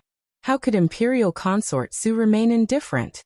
When she first took over raising Li Hongyuan, she more or less wanted to strangle him to death. However, in the end, reason prevailed over everything because she knew how much benefit it would be for her to raise this child. She had always thought that those emotions from back then were gone. It turned out that they had been hidden very deeply and had slowly rotted away. At this moment, they suddenly burst out like a flash flood and tsunami, completely drowning her reason for a time. That B***TCH dominated the emperor when she was alive. After so many years of death, she still dominated the emperor's heart. So what if the emperor treasured her so much? Didn't he strangle her to death with his own hands? Haha, she deserved it. She deserved it because she was too greedy.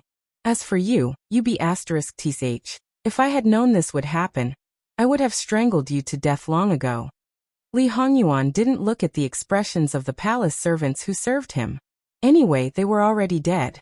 Moreover, they were just a few palace servants who would never be able to enter his eyes. He just looked at imperial concubine Su. For more than 20 years, he had just casually provoked her and completely exposed himself. Today, he entered the palace only for that man. In the end, he didn't want to pretend to be polite with this woman anymore. This gain was beyond his imagination. Mother, is what you said true? Li Hongyuan's voice was relatively soft, as if it was filled with endless sadness and disbelief. Imperial concubine Su felt that something was wrong and her outburst of emotions finally calmed down a little. Imperial concubine, why don't you take a look at the door? It's a big surprise.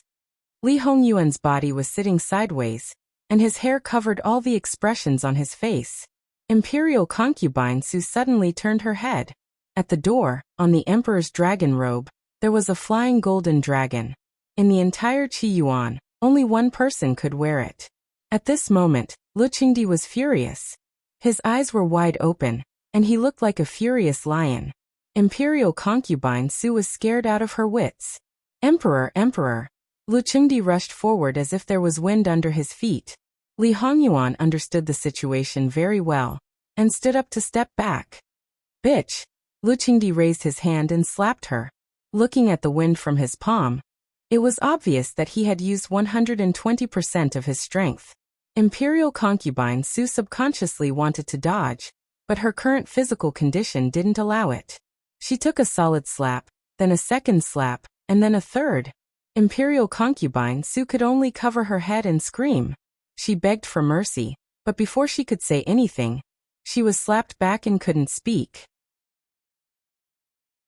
After being beaten violently by Lu Qingdi, Imperial concubine Su couldn't resist anymore. She lay on the bed and was dying. Li Hongyuan stepped forward and grabbed Lu Qingdi's hand. Father, do you want to kill mother? Imperial concubine Su? Only then did the furious Lu Qingdi come back to his senses. He looked at Li Hongyuan and saw that his face was silent. His eyes even revealed a deathly stillness. Suddenly, he was at a loss. Yuan. Li Hongyuan let go of his hand as if he didn't want to look at him at all. His eyes fell on Imperial concubine Su. Imperial concubine Su happened to meet his eyes, so only Imperial concubine Su could see the true ruthlessness and ridicule in his eyes. No matter what, Imperial concubine Su has raised me for so many years. When I was sick, she took care of me tirelessly. From food to clothes, as long as it was good, she would give it to me first. No matter what her original purpose was. These are all facts and occupy too many memories. Li Hongyuan seemed to have fallen into a memory. It should have been warm and sweet, but when it came from his mouth, it was filled with endless bitterness. If Imperial concubine Su hadn't known his true colors before, she would have been deceived by him at this moment. The fear in her heart deepened. Li Hongyuan, you bastard, who are you pretending for? Imperial concubine Su blurted out subconsciously. Because of Li Hongyuan's interruption, Lu Qingdi, who had regained his rationality a little, heard this and became angry again. He raised his hand and was about to hit her again, but was stopped by Li Hongyuan again. Father, you killed my birth mother and now you want to kill my adoptive mother? His voice was filled with sadness and sadness. This sentence almost made Lu Qingdi vomit blood. Yuaner, it's not like that. Don't listen to this bitch's nonsense. It's her, she's jealous of your mother. Don't listen to her, don't listen to her. He tried to explain incoherently. Li Hongyuan forced a smile. Is that so? Then what is it? Father, tell me. Lu Qingdi opened his mouth but couldn't say anything. Fabricate nonsense? Talk nonsense? Try to fool him as much as possible? Father, you're hesitating. Then what else is there to say? The last bit of hope in Li Hongyuan's eyes seemed to have been completely destroyed. He didn't want to say anything more to Lu Qingdi, and looked at Imperial concubine Su again. I always thought that mother truly treated me as her own son, but it turns out that it wasn't. In comparison, you hate me so much that you can't wait for me to die. This son begs Imperial father for one last thing.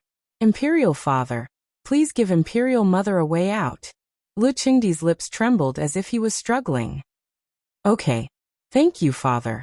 With this, I'll repay mother's kindness of raising me. This is the last time I'll call you this, Imperial concubine. After Li Hongyuan finished speaking, he flicked his sleeves and left. His footsteps seemed to be a little hurried, and he even forgot the last etiquette. Gongjiu also followed him out. But not long after, Gongjiu turned back and saluted neither too quickly nor too slowly. His Highness originally wanted to take me to see Imperial concubine Su's health. Even now, His Highness still can't let go of Imperial concubine Su. Please let me take your pulse to fulfill His Highness's last filial piety. Imperial concubine Su almost bit through her lips to restrain herself from blurting out some words. After all, Lu Qingdi was watching covetously from the side.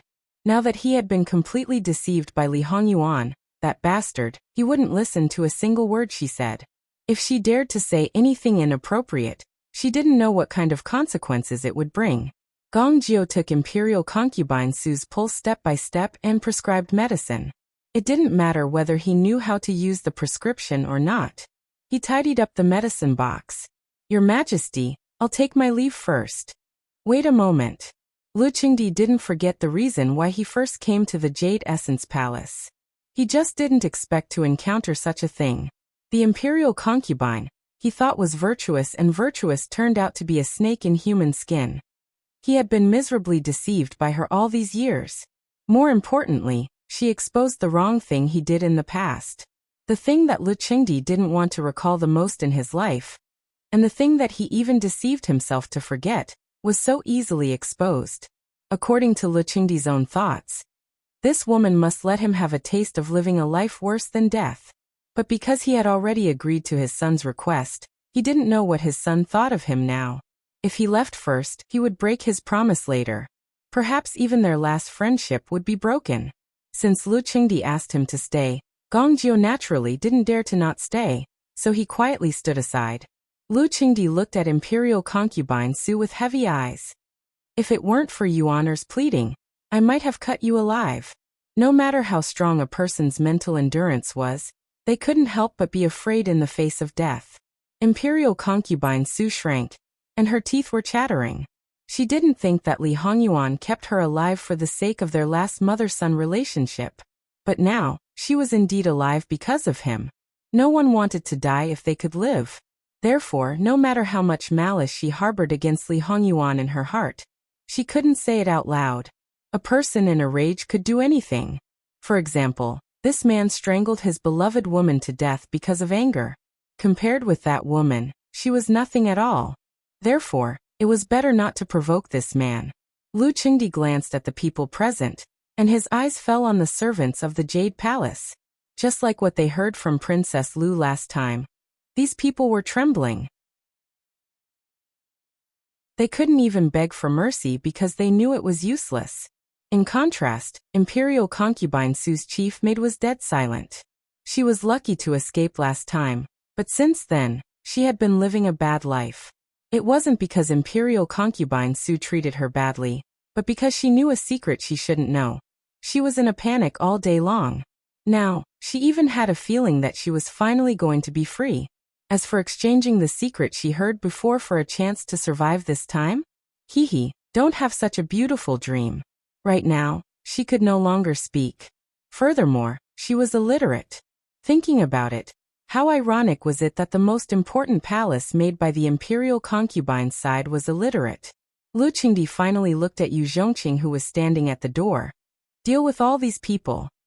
Yes. Even if Yu Zhongqing heard Imperial concubine Su's words just now, he only heard it.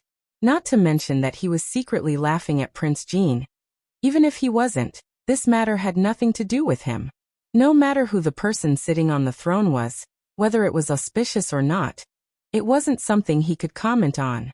All the irrelevant people were taken out. Lu Qingdi looked at Imperial concubine Su coldly.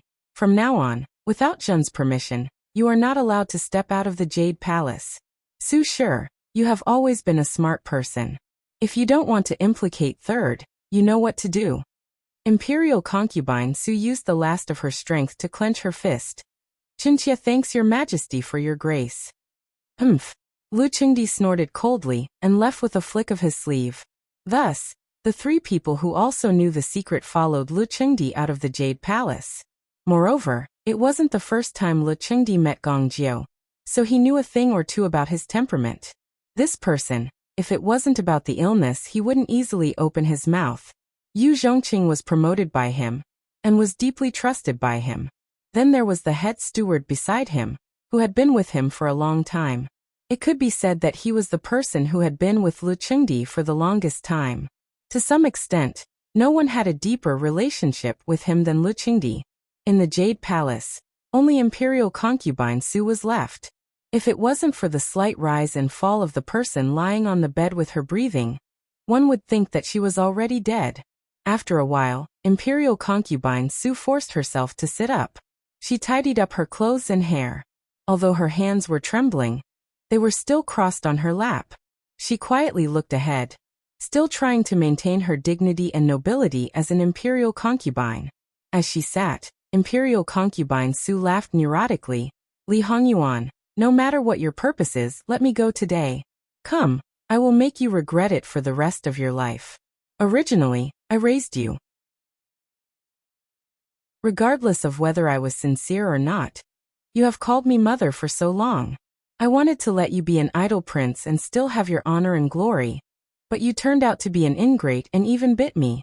Naturally, you can't blame me for being ruthless. Imperial concubine Su laughed louder and louder, and the more she laughed, the crazier she became. In such a big hall, it was creepy to hear. Lu Qingdi didn't go to other places, but stayed in the imperial garden.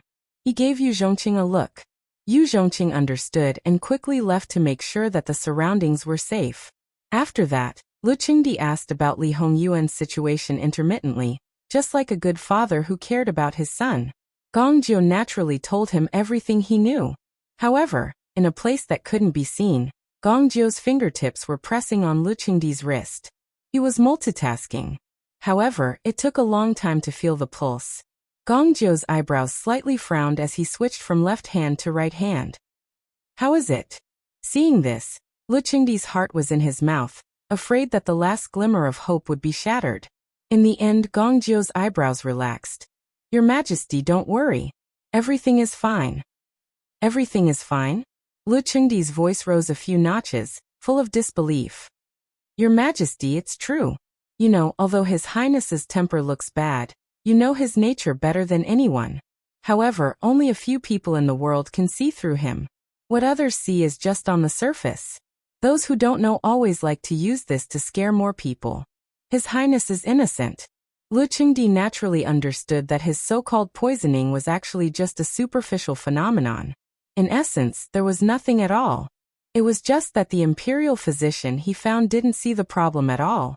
Lu Qingdi recognized Gong Jiu's medical skills, but as an emperor he always had doubts. In the past, he would always ask another imperial physician to take a look at things related to Gong Jiu. However, it was different this time. He completely believed Gong Jiu's words. After all, he was Yuan's man, and Yuan's biggest reliance was Lu Qingdi. If his body was really poisoned, there was no reason for his man to hide it. Knowing that his body was fine, Lu Qingdi clenched his fists. In this case, it was time to deal with the person who dared to play tricks under his nose. I'm relieved to hear that. By the way, since I've entered the palace once, it's convenient for me to have a look. Yes, Your Majesty. After a moment of silence, Gong Jiu said, Your Majesty's body is fine. Ask the imperial physician to prescribe some warm and nourishing medicine. It doesn't need too much, at most 3 doses. At most, the symptoms of poisoning would disappear after 3 doses of medicine. At this time, Lu Qingdi was completely relieved. Gong Jiu, your medical skills are outstanding at such a young age. Do you want to enter the Imperial Hospital? How about I let you take charge of the Imperial Hospital? Lu Qingdi was attracted to a talent like Gong Jiu every time he saw him. This time he couldn't help but think about it. If Gong Jiu was here, he wouldn't have to be anxious for such a long time. Your Majesty, Your Highness, as for me, I'm indebted to Your Highness for recognizing my talent. It's up to Your Highness to decide where to stay. If you want to poach me, fine. You can talk to the master of the courtyard. This wall skirt means that I have no autonomy at all. Lu Qingdi was silent. At this time he didn't dare to speak to his son. Forget it. We'll talk about it later. Lu Qingdi waved his hand. You can leave the palace first. Yes, I'll take my leave. Gong Jiu took the medicine box and left calmly. As soon as he left, Lu Qingdi's face changed again. Have I been too kind in the past? In this palace, someone dares to play with me. Your Majesty, fortunately, the people of Prince Jin's mansion are skilled and didn't let the behind-the-scenes person succeed. Lu Qingdi snorted coldly. Before, he was afraid of breaking the vases, but now he had no scruples. Yu Qing. Your Majesty. Yu Zhongqing quickly appeared and stood respectfully in front of Lu Qingdi. Lu Qingdi whispered a few words, and Yu Zhongqing took the order and left. Gong Jiu didn't stay long behind Li Hongyuan, so it didn't take long for him to catch up with the carriage of Prince Jin's mansion. After returning to Prince Jin's mansion, Li Hongyuan looked indifferent. There was no trace of the emotion he had in Jade Palace. Gong Jiu saw it. He wasn't sure if his master already knew about it, or he hid it in his heart, and didn't want Princess to find out. However, no matter which one it was, in short, the fact that his master was a devil must not be leaked out from his mouth. In fact, according to his master's temper, this matter wouldn't affect him at all. No matter what his background was, it couldn't stop him from doing what he wanted to do. Because the matter wasn't over, Gong Jiu naturally followed him to the main courtyard. You're back. How's the situation? When Jingwan saw them, she put down the scissors in her hand and washed her hands. Li Hongyuan pulled Gong Jiu to sit down on one side. First, he briefly explained the matter of Jade Palace. Although he didn't say it clearly, Jingwan understood what he meant. Her eyes were full of surprise. Did you do something? A person like noble consort Su can't lose control of her emotions so easily, right? Not to mention speaking without thinking. As the saying goes, the onlooker sees more clearly. Li Hongyuan was slightly stunned. Yes, that woman absolutely couldn't be underestimated. How could she lose control to that extent after being stabbed by him? So his eyes fell on Gong Jiu. Gong Jiu immediately knelt down on one knee. Your Highness, please forgive me. I've been studying some drugs recently. Before entering the palace, I just habitually put some on my body. This drug is usually useless to people. But when people's emotions are abnormal, they will be affected to different degrees and become somewhat uncontrollable. If the will is slightly weak, they will speak and act according to their true emotions. So, it was really just an accident.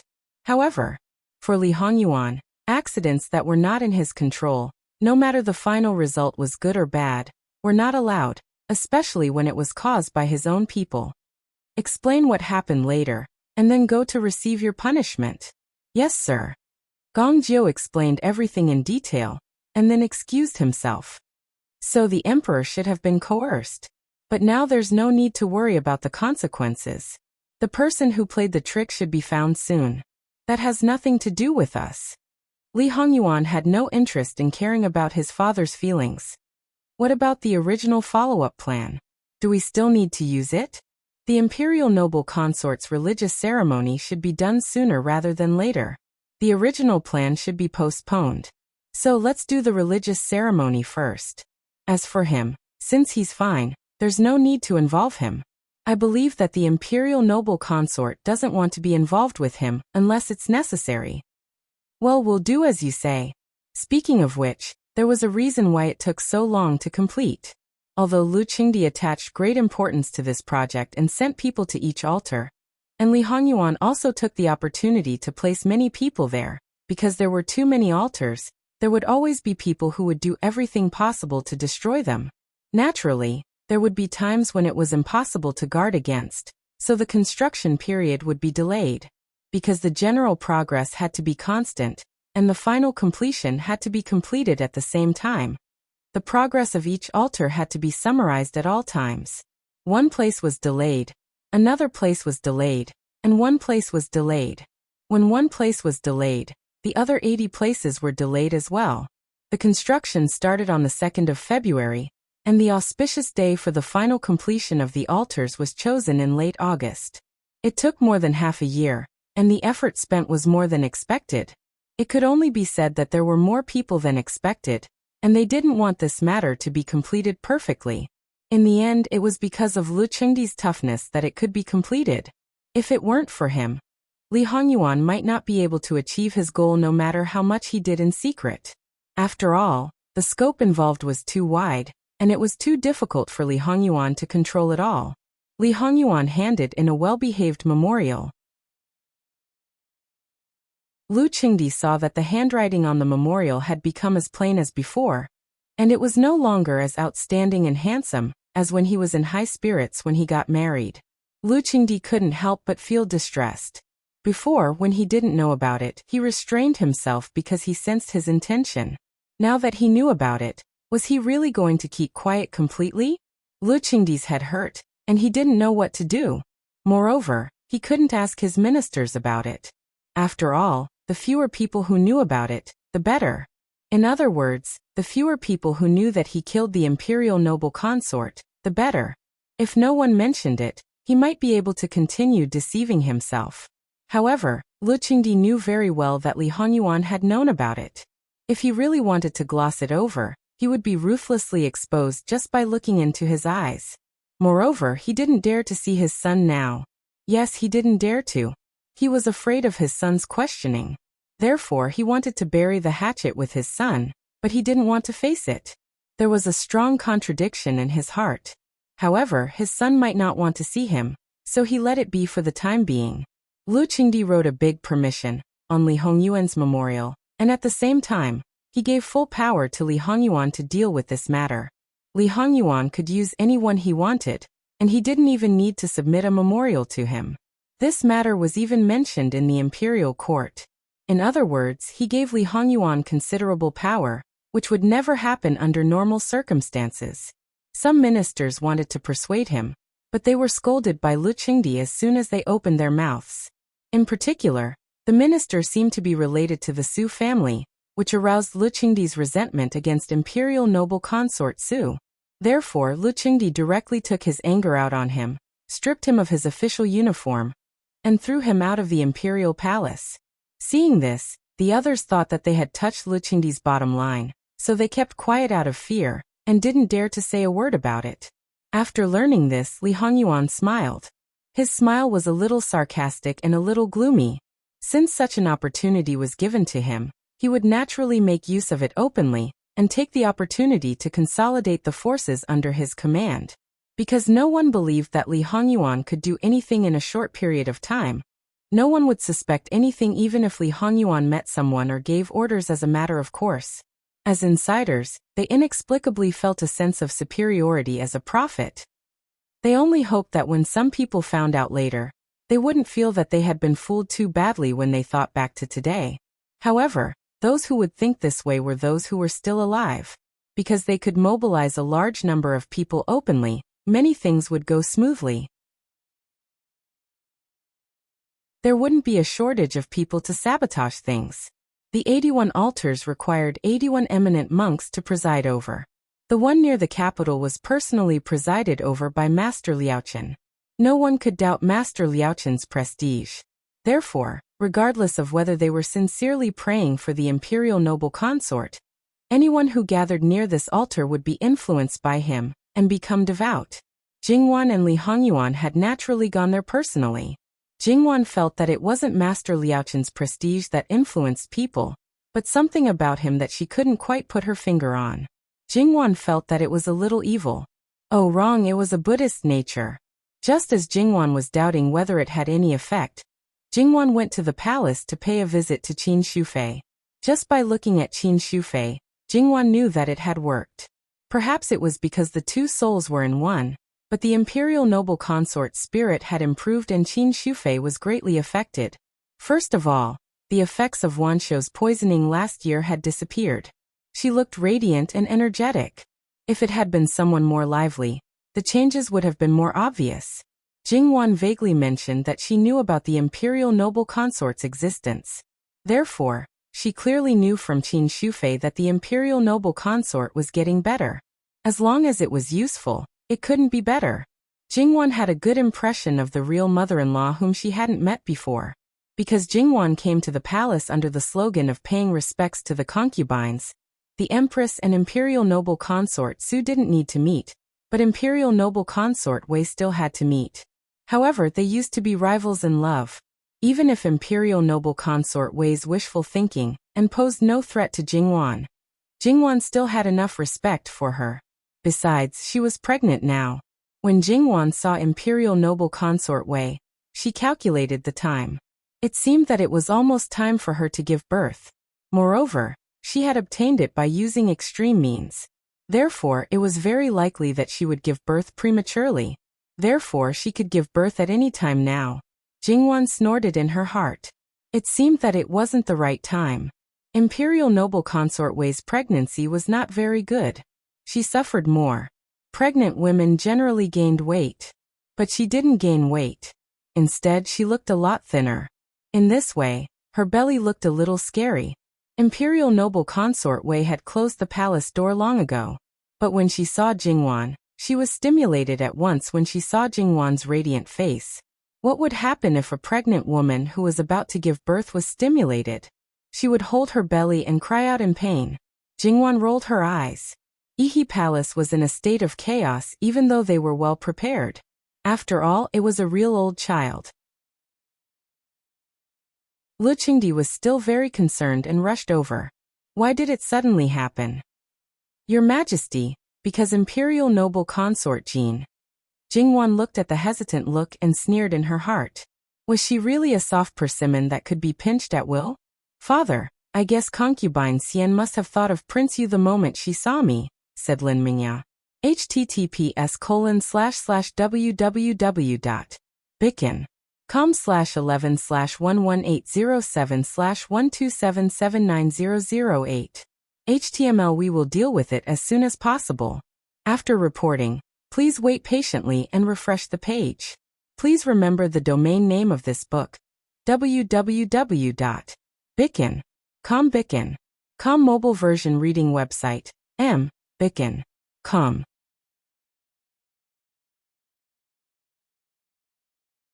Chapter 499. Lu Qingdi's face suddenly turned black, and the palace servant who wanted to frame Jingwan just now felt his legs go soft. Thinking back, when Princess Yining was still Wei Xianfei, she clearly took a fancy to Jin Qinhuang. As a result, she was accidentally slept with by Lu Qingdi. Because Li Hongyuan didn't care at all, he didn't put Princess Yining in his eyes from the beginning. Lu Qingdi didn't have any grudges against his son, but it might not be the same for Wei Xianfei. Although he didn't say it, any man who knew that his woman's heart was filled with another man would definitely not be happy. Whether it was because of his anger, or because Jingwan had exposed the truth, Lu Qingdi looked at her with a cold gaze. Jingwan didn't care, her expression was natural, not affected by Lu Qingdi. She just stepped into the door, and Xianfei Nyang had a problem. How could she be blamed? Even if Jingwan didn't say it, Wei Xianfei didn't see others prejudiced against Jingwan. Who knew what kind of rumors there would be at that time? Lu Qingdi's head hurt again. Lao Six's wife is considerate. Now Ihi Palace is in a mess, you go back first. Taking care of Yuan is the most important thing. Yes, Erxi knows. Fu Huang, rest assured, Wang Ye is not bad now. Jingwan said meaningfully. Lu Qingdi's heart moved. The last time he entered the palace, he had a bit of an argument with Gui Fei. When he went back that day, what was his situation? Jingwan frowned. There was no special behavior, just that his mood wasn't right. Erxi asked, but he didn't say. He drank a lot of wine alone, and then fell into a deep sleep. When he woke up, he didn't drink anymore, but he was still depressed. Until the Imperial Gui Fei's ritual began, he gradually recovered. Nothing could be seen on his face, but Erxi always felt that Wang Ye seemed to be looking for trouble, trying to make himself busy. You know, he's used to being idle, so doing this, I don't know if it's a good thing or a bad thing. Lu Qingdi's brows also twisted. Persuade him. When it's time to rest, let him have a good rest. This is Xerxes' duty. We know that you are a good person. We don't ask for anything else now. We only ask that you all be well. Rest assured, Imperial Father. Jingwan agreed verbally, but in her heart, she was cursing. They are indeed fine now, but I am afraid that you will be in trouble in the end. All right, you can go back. Yes, daughter-in-law will take her leave. Jingwan crouched down and left. Lu Qingdi's relaxed face turned gloomy in an instant. He looked coldly at the palace servant who tried to push the blame to Jingwan. Drag him out and beat him to death. Your Majesty, please spare my life, Imperial concubine Xian. Before he could finish his sentence, his mouth was already blocked. No matter what his original intention was, at this moment, he had said something that he shouldn't have said, so he had to take the initiative to pay a heavy price. Even if Imperial concubine Xian was pregnant with the dragon's seed, and even if she gave birth to a prince, it was impossible for her to ascend the throne. Therefore, her status would not rise because of this. It was hard to say what would happen to Imperial concubine Xian in the future. To some extent, it seemed that it depended on Lu Qingdi's mood. The former Wei was in internal strife now, and the princes were fighting to the death for the throne. It was much more serious than the Qi Yuan now. As the emperor of the former Wei, he was about to lose control of the situation, and the surrounding countries more or less knew about the situation. Therefore, no one had the time to care about Imperial concubine Xian now. Even if she died at this time, she would probably die. Speaking of which, when the Qi Yuan was glad that the former Wei would not take advantage of this opportunity to send troops, the former Wei was also glad that the Qi Yuan was hindered by the Xiongnu. Jingwan leisurely left the palace. She didn't care about the gazes of the people around her. As for those people's imaginations, alas, imaginations had always been a bottomless pit. It was also very colorful. Some might make people vomit blood in anger, and some might make people laugh until they were out of breath. Jingwan returned to Jin Wangfu. Since she didn't know that a certain person would take the initiative to ask, she told Li Hongyuan about the situation that she learned from Imperial concubine Qin. Li Hongyuan just casually responded twice and didn't have any other reaction, as if it had nothing to do with him. Jingwan expressed a little dissatisfaction and reached out to pull his face. That's your birth mother. She used herself as the price for you to come back. Is it really good for you to be like this? Then, Wan, what do you want this husband to do? Li Hongyuan held Jingwan's hand. Wan, between me and her, we haven't interacted for even a day. It can be said that I have no feelings for her.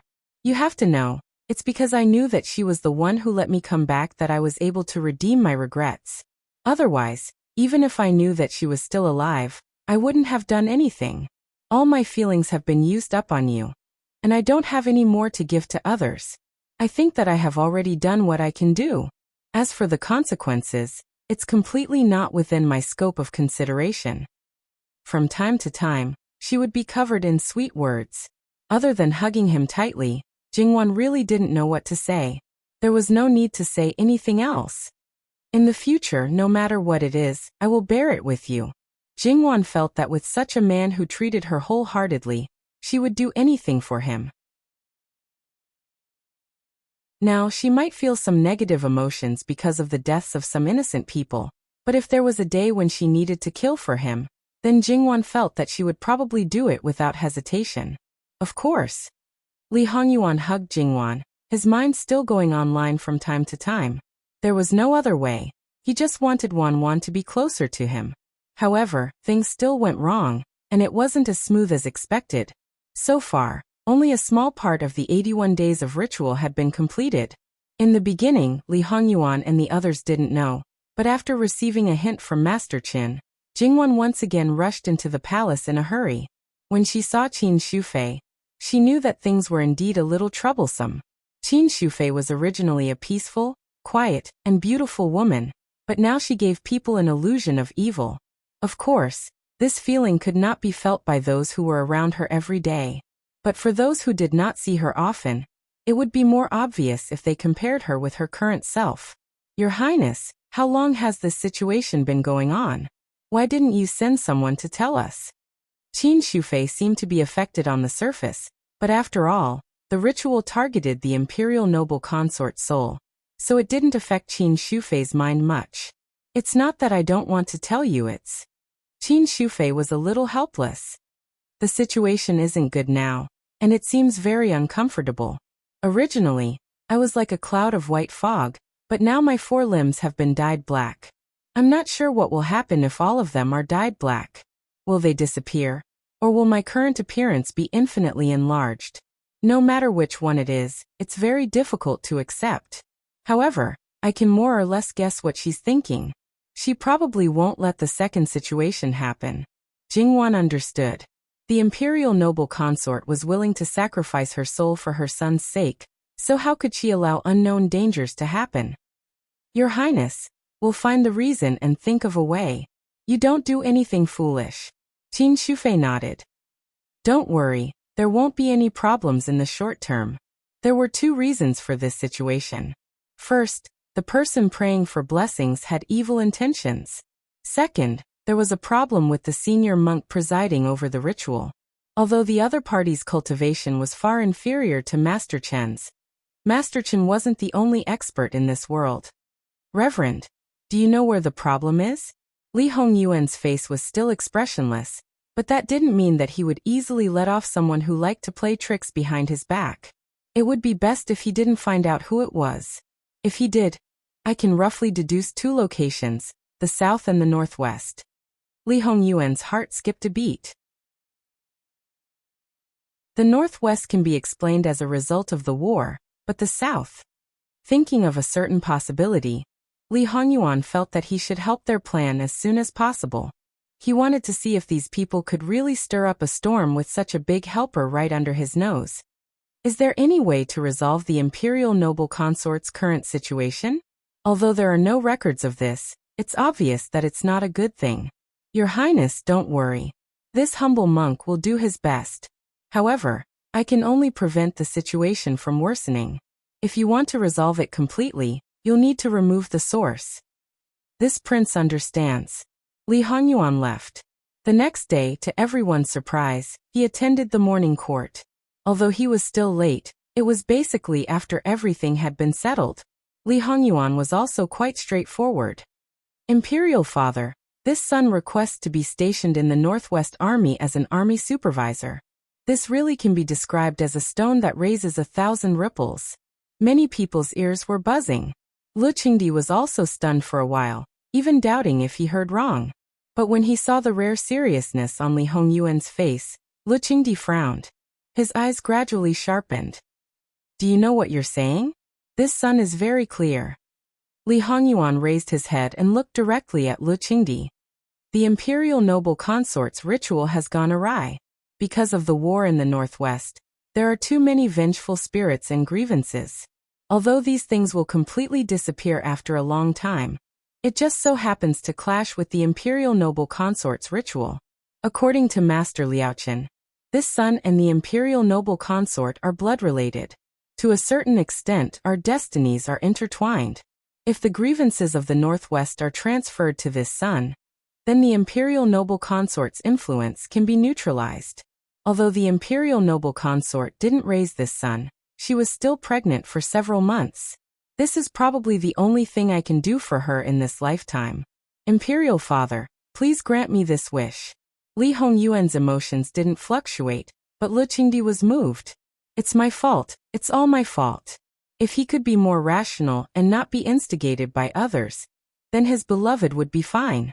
Then their family of 3, thinking and thinking, Lu Qingdi covered his face with his hands. In the court, in front of the civil and military officials, he seemed to be unable to control himself, and began to cry. Li Hongyuan watched and sneered in his heart. No matter why he lost control of his emotions, Li Hongyuan despised it. The courtiers looked at each other in dismay. Of course, not everyone was attracted by Lu Qing Emperor's loss of self-control. Instead, they were considering what kind of impact Jin Qinhuang's trip to the northwest would have. Furthermore, what Jin Qinhuang said, how much truth was there? Lu Qingdi finally controlled his emotions. Lao Lu, this is no small matter. Zhen needs to consider it. Moreover, Shen needs to know whether the grievances will affect you if they are transferred to you. If it's disadvantageous to you, then Zhen will have no face to see your imperial mother in the future.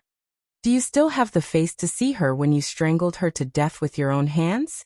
A person's death is like an extinguished lamp, but after death, they will stay in the world for a short time. When they dissipate, the grievances will naturally disappear. Therefore, Imperial Father can rest assured. Lu Qingdi nodded. Zhen understands. The longer it drags on, the more disadvantageous it will be for the Imperial Gui Fei. Imperial Father, please make a decision as soon as possible. Ken will retire. When he came, his presence was strong. When he left, it was the same. However, he didn't even want to wait for the morning court to end. So why bother coming to the morning court?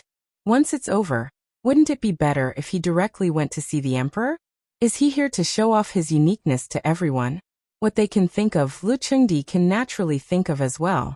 In his view, it's probably because his son didn't want to meet him in private. Compared to Li Hongyuan and the Imperial Gui Fei, who does Lu Qingdi care more about? Needless to say, it's definitely the latter. Moreover, Lu Qingdi wants to see the Imperial Gui Fei. Naturally, he doesn't want anything to happen to the Imperial Gui Fei. But considering his own plans for Fu Yanting, how can he let his son go to the northwest so easily? As for whether or not his son will go to the Northwest Army, Lu Qingdi thought about it before, but he didn't care. Because when a prince goes to the battlefield, even if it's to be an army supervisor, he can't go alone. The accompanying personnel can be arranged by him, just like last year when he went to Jiangnan. While Lu Qingdi was lost in his thoughts while looking at the portrait of the Imperial Gui Fei, Li Suyan came to see him. In fact, Lu Qingdi liked this son very much. Although nominally Lu Qingdi recognized him as his adopted son, Lu Qingdi would do his best to do whatever he asked him to do. Lu Qingdi did not ask for the reason, and did not bargain. Lu Qingdi did not need to worry about him. Lu Qingdi was lost in thought. Li Suyan just stood there quietly, not saying a word. Suyan, tell me, should Jin let Jin Qinhuang go to the northwest? This was the first time Lu Qingdi asked for Li Suyan's opinion instead of directly giving an order or giving a task. Li Suyan's expression didn't change. Emperor, forgive me for speaking bluntly. According to Emperor's plan for Fu Yanting, if Jin Qinhuang goes to the northwest, he can be used. Impudent. Lu Qingdi was furious. Using his son's safety to deal with Fu Yanting, it was simply. Emperor can send trustworthy people to protect Wangya.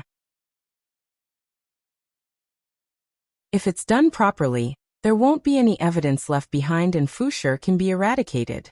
Lu Qingdi's anger subsided a little. He was considering the feasibility of this matter. Because his body was fine, he had enough time to do it. Emperor can even reveal a bit of the plan to Jin Qinhuang. With Wangya's cooperation, it will be twice the result with half the effort. Lu Qingdi looked at the portrait of the Imperial Gui Fei and fell into silence again. So the northwest trip was what you were preparing to do before? Since it didn't go according to plan, you simply used the matter of the Imperial Gui Fei and openly brought it up yourself? Jingwan stood in front of Li Hongyuan and grabbed Li Hongyuan's arm. She seemed to be surprised and excited. Say, isn't your brain turning a little too fast? Everything that can be used by you has been used cleanly. You won't let go of even the slightest chance. Li Hongyuan nodded. Indeed. Then, Wanwan, are you interested in going out of the capital with me to have fun again? As for what Jingwan said after that, Li Hongyuan took it all as a compliment. He naturally accepted his wife's compliments with a smile. Jingwan was not surprised by his words. After knowing everything, it would be strange if he left her alone in the capital. But, please, the Northwest is at war. Can you not say such a carefree word like fun? It'll make people angry. They'll think that you don't care about the war at all, and that you don't care about the lives of many people. It will only enter your ears. Li Hongyuan pinched her earlobe. It's just that going to the northwest will not be as carefree as going to Jiangnan. Not to mention other things, just the things that we will bring will only be simple and practical. One may have to suffer. What's there to feel wronged about? How could I feel wronged? Although I haven't suffered a single bit since I came to Qiyuan, it doesn't mean that I can't suffer. At most, I won't be so extravagant. There won't be any suffering. You won't allow it. Jingwan rubbed his chin. Even if it's a war, Wanwan is quite happy? Yes. Jingwan nodded.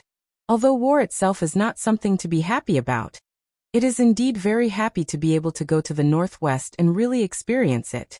Of course, it would be better if there was no war. If there is no war, there will be no excuse to go. In my heart, I still want Wanwan to go and experience it. Jingwan's expression changed slightly. Let you relive your memories and let me have some memories of knowing each other? Yes, but also no. It's not reliving but rewriting. All right, let the current me rewrite it. At the very least, I have to cover up the things that cause you pain. As for the things that you think are beautiful, I will be generous and not bother about them. What was there to be jealous of? It was really quite meaningless to talk about it. As long as you don't want to leave me, then it's okay to be calculative. It's because Wanwan has me in her heart that she will be calculative, right? Li Hongyuan's voice was laced with a hint of laughter. Jingwan looked up at him and pulled his face again. You look quite happy, right? As you can see, never be calculative with a thick-skinned person, otherwise, you will only be angered to death. But is there a special reason why Yuan insists on going to the northwest? Is it just to take the opportunity to take me out and have a look? That's one of the reasons. The second reason is that I want to personally kill the Xiongnu virtuous king. Is there a grudge? A big grudge. In my previous life, although more than 200,000 soldiers died innocently, it was the work of the man on the throne. It was also because of the Xiongnu virtuous king. Later on, when I ascended the throne, I fought against him and suffered losses at his hands. Naturally, I want to take the opportunity to get revenge. In this life, if he sat on the throne again, Li Hongyuan did not intend to personally lead the army into battle. Therefore, the virtuous king who personally killed the Xiongnu virtuous king only had this one chance. Jingwan understood. Although the virtuous king of the West Xiongnu virtuous king was quite innocent and had not done anything, as long as his existence was a danger, then he must be eliminated. As for his innocence, that was only because Prince Jin of the Qiyuan took the initiative. Although this matter had not been decided yet, in Jingwan's view, the possibility of Emperor Lu Qingdi not agreeing was very low. Therefore, she began to prepare in advance. She had read a lot of travel books about the Northwest, so she knew about the local customs and the current climate. It did not matter if she did not know about it. Anyway, Prince Jin's residence did not lack relevant professionals. Unlike the trip to Jiangnan, all the luxurious and exquisite things were abandoned. Even the clothes had to be simple so that it was convenient to move around. Moreover, on the battlefield, perhaps she could bring some medicine, especially medicine for wounds. In the end, the number of people who followed her would not be as many as in Jiangnan. Now the only maids serving her were probably Sister He and Nanny Gong. After calculating, it was enough. After all, even a 9th grade handicapped person could become an elite with some pressure. As they did not know about the trip, the servants were a little confused when they heard Jingwan's orders. However, they only needed to obey their master's orders. Sure enough, within 2 days, Emperor Lu Qingdi's decree came down. The personnel assigned to Li Hongyuan were not as luxurious as when they went to Jiangnan. They were more simple, and the military strength was higher. Jingwan did not hide the things she ordered. Some things still needed to be purchased. Basically, some things could be seen from it. Obviously, this time was different from the last trip to Jiangnan. They did not intend to follow quietly at all, and only let people know at the end. It could be said that they made a big fuss. Was Prince Jin going to take Prince Consort Jin? Many people found it inconceivable. Last year in Jiangnan, the Northwest was full of war. Taking women there? What kind of joke was this? Lu Qingdi soon knew about it, but he didn't say anything. Moreover, even if he tried to stop it, it would be useless. Since his son had already let others know about it, his attitude was already very clear. The father and son wanted to at least maintain their relationship on the surface. If he tried to stop it, he didn't know if his son would directly go against him. Moreover, in Emperor Lu Qingdi's view, his son always needed someone to take care of him. If it was other women, They might be labeled as indulging in sensual pleasures. It did not matter if it was other places, but it was absolutely not a place of war. With his Wang Fei, the mood was different. It was just that Emperor Lu Qingdi did not react, but Luo family's reaction was a bit big. They naturally approved of a place like Jiangnan, but what was the situation in the northwest now? Was it a place where a woman could easily set foot? Even Prince Jin could really go to the battlefield, let alone Prince Consort Jin. However, when the two countries were at war, both sides would eliminate a lot of spies. And there might be spies that had already been arranged. If she, a prince consort, appeared, wouldn't it be a living target for these people? So they did not agree, they firmly did not agree. Old Madame Luo and Zhang Shi could not sit still, and directly went to Prince Jinfu to see Jingwan. Zhang Shi was a typical person made of water. Although she had not been sad for a long time, but at this moment, her eyes were like a flood breaking through a dam. Usually, old Madame Luo hated Zhang Shi the most, but this time, she felt that her tears were not useless. Therefore, when Jingwan had a headache and comforted Zhang Shi, she sat on the side.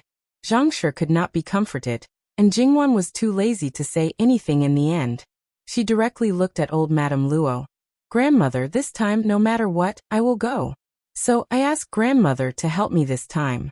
Forgive granddaughter for being unfilial." Old Madame Luo frowned. Jingwan was raised by her, and old Madame Luo was very clear about Jingwan's temperament.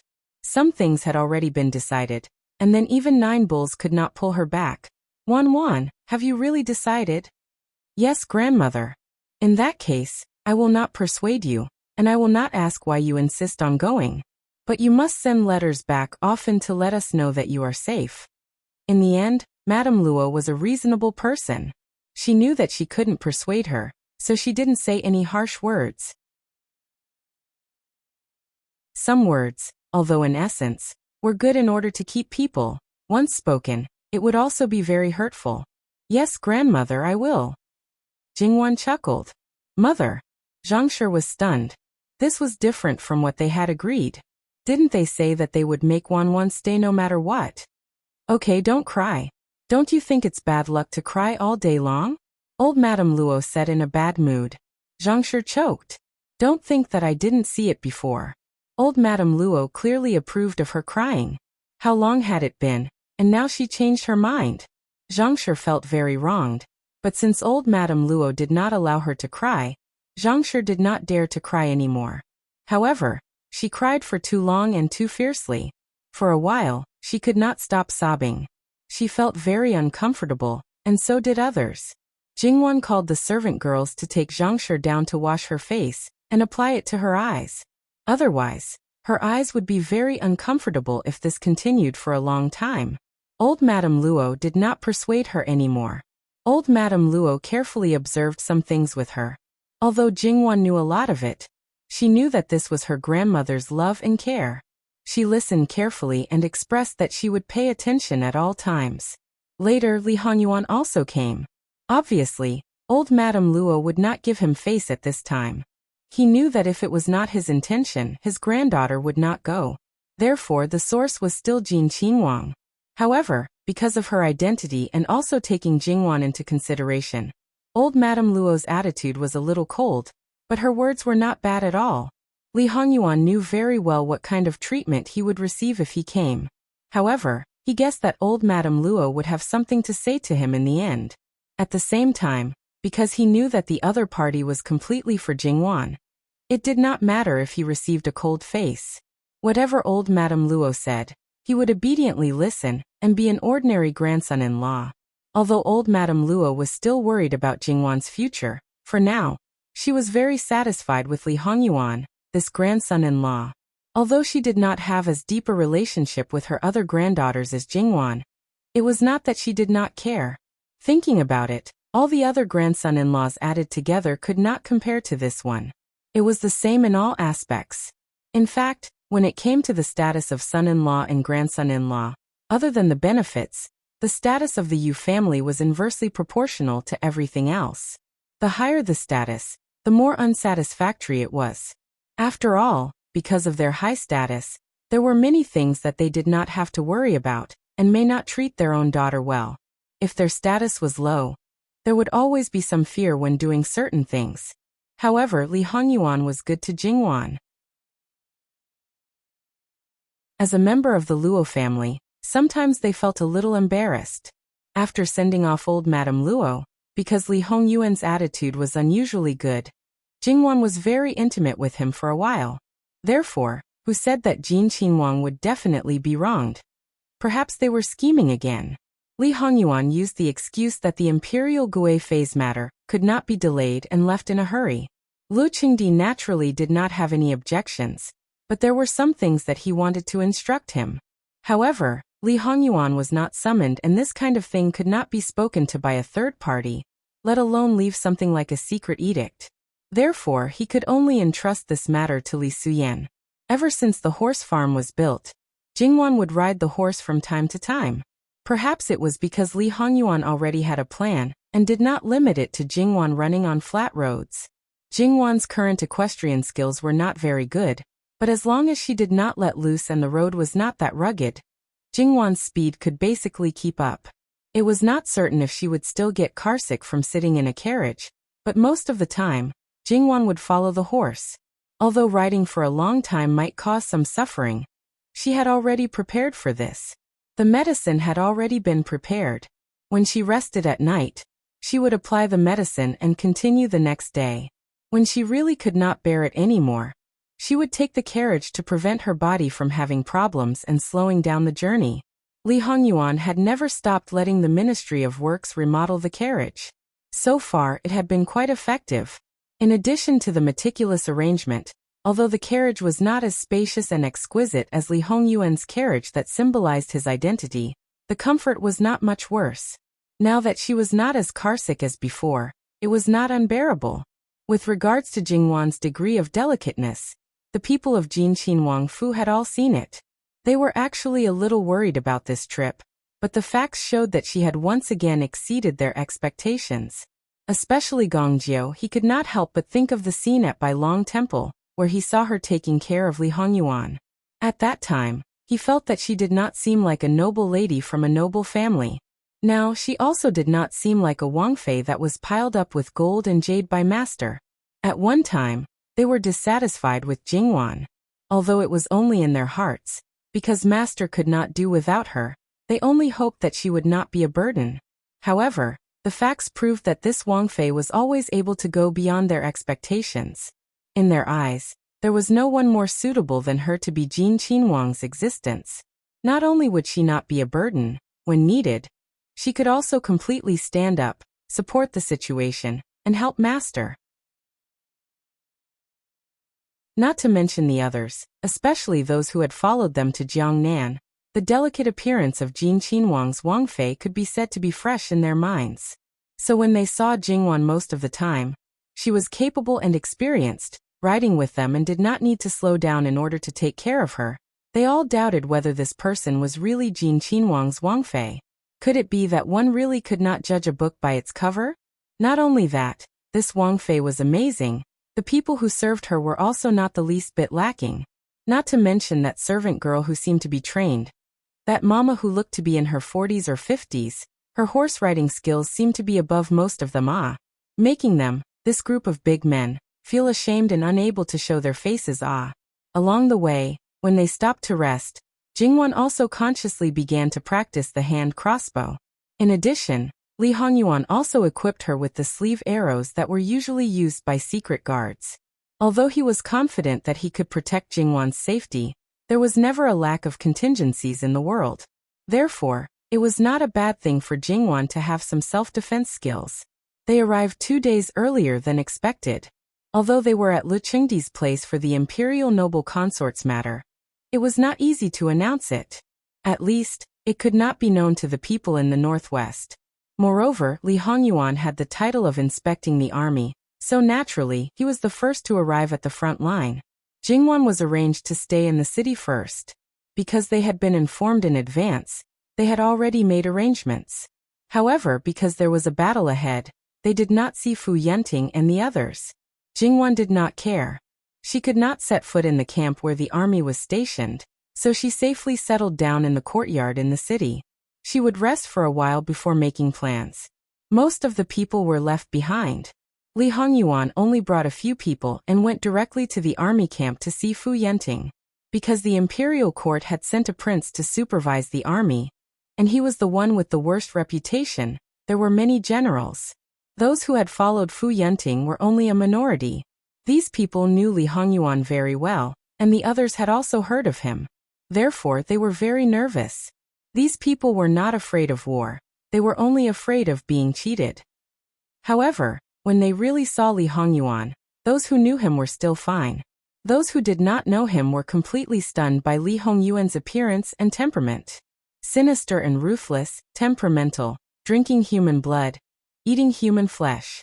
This kind of person, even if he did not have 3 heads and 6 arms, he should have a sinister face, like a yaksha. In the end, he was incomparably handsome, noble and graceful. If one were to say that he was a god from the 9th heaven, there would be people who would believe it. However, this kind of shock could not be maintained for more than a few breaths. Li Hongyuan flung the horsewhip in his hand. His eyes were sharp and cold, clearly telling these people that Jin Qinhuang was not as terrifying as they imagined, but he was definitely not as harmless as the first impression. Fu Yenting led the way to the main tent. Was he looking for trouble the moment he arrived? The people behind Fu Yenting looked at each other in dismay, but did not dare to say anything, asking Wang Ye to follow this humble one. Fu Yenting's expression did not change as he led the way in front. Yu Zhongqing, Li Suyan and Imperial bodyguard Qian followed. The others were on standby. Opening the tent door, Li Hongyuan directly sat on the main seat. What is the situation now? Fu Yenting discreetly glanced at Li Suyan and Yu Zhongqing.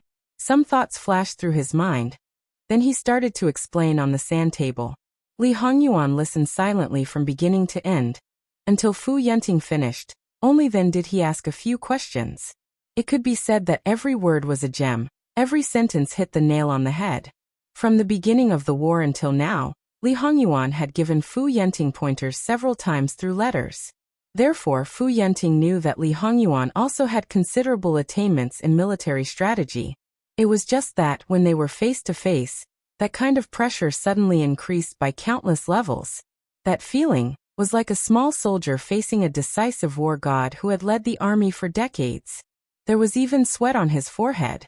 Fu Yenting's heart was filled with fear and admiration. On the surface, he appeared to be careful, but he realized that there were many areas where he did not think things through thoroughly. He felt ashamed and focused 120%. Memorizing them one by one.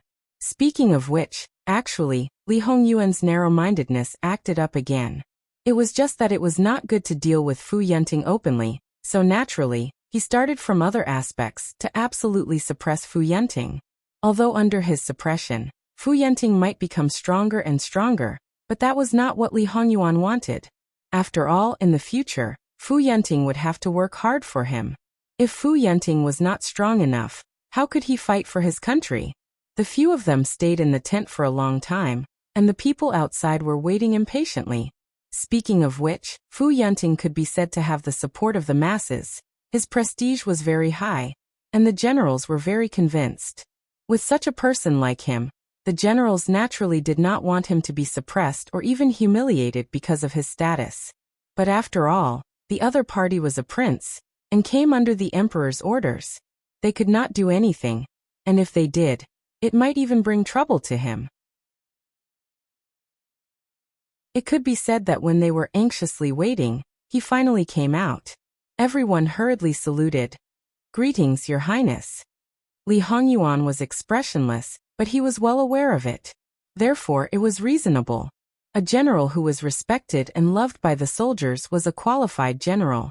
Only this way could he lead the soldiers to more victories. Li Hongyuan prepared to leave the military camp, but someone stood up.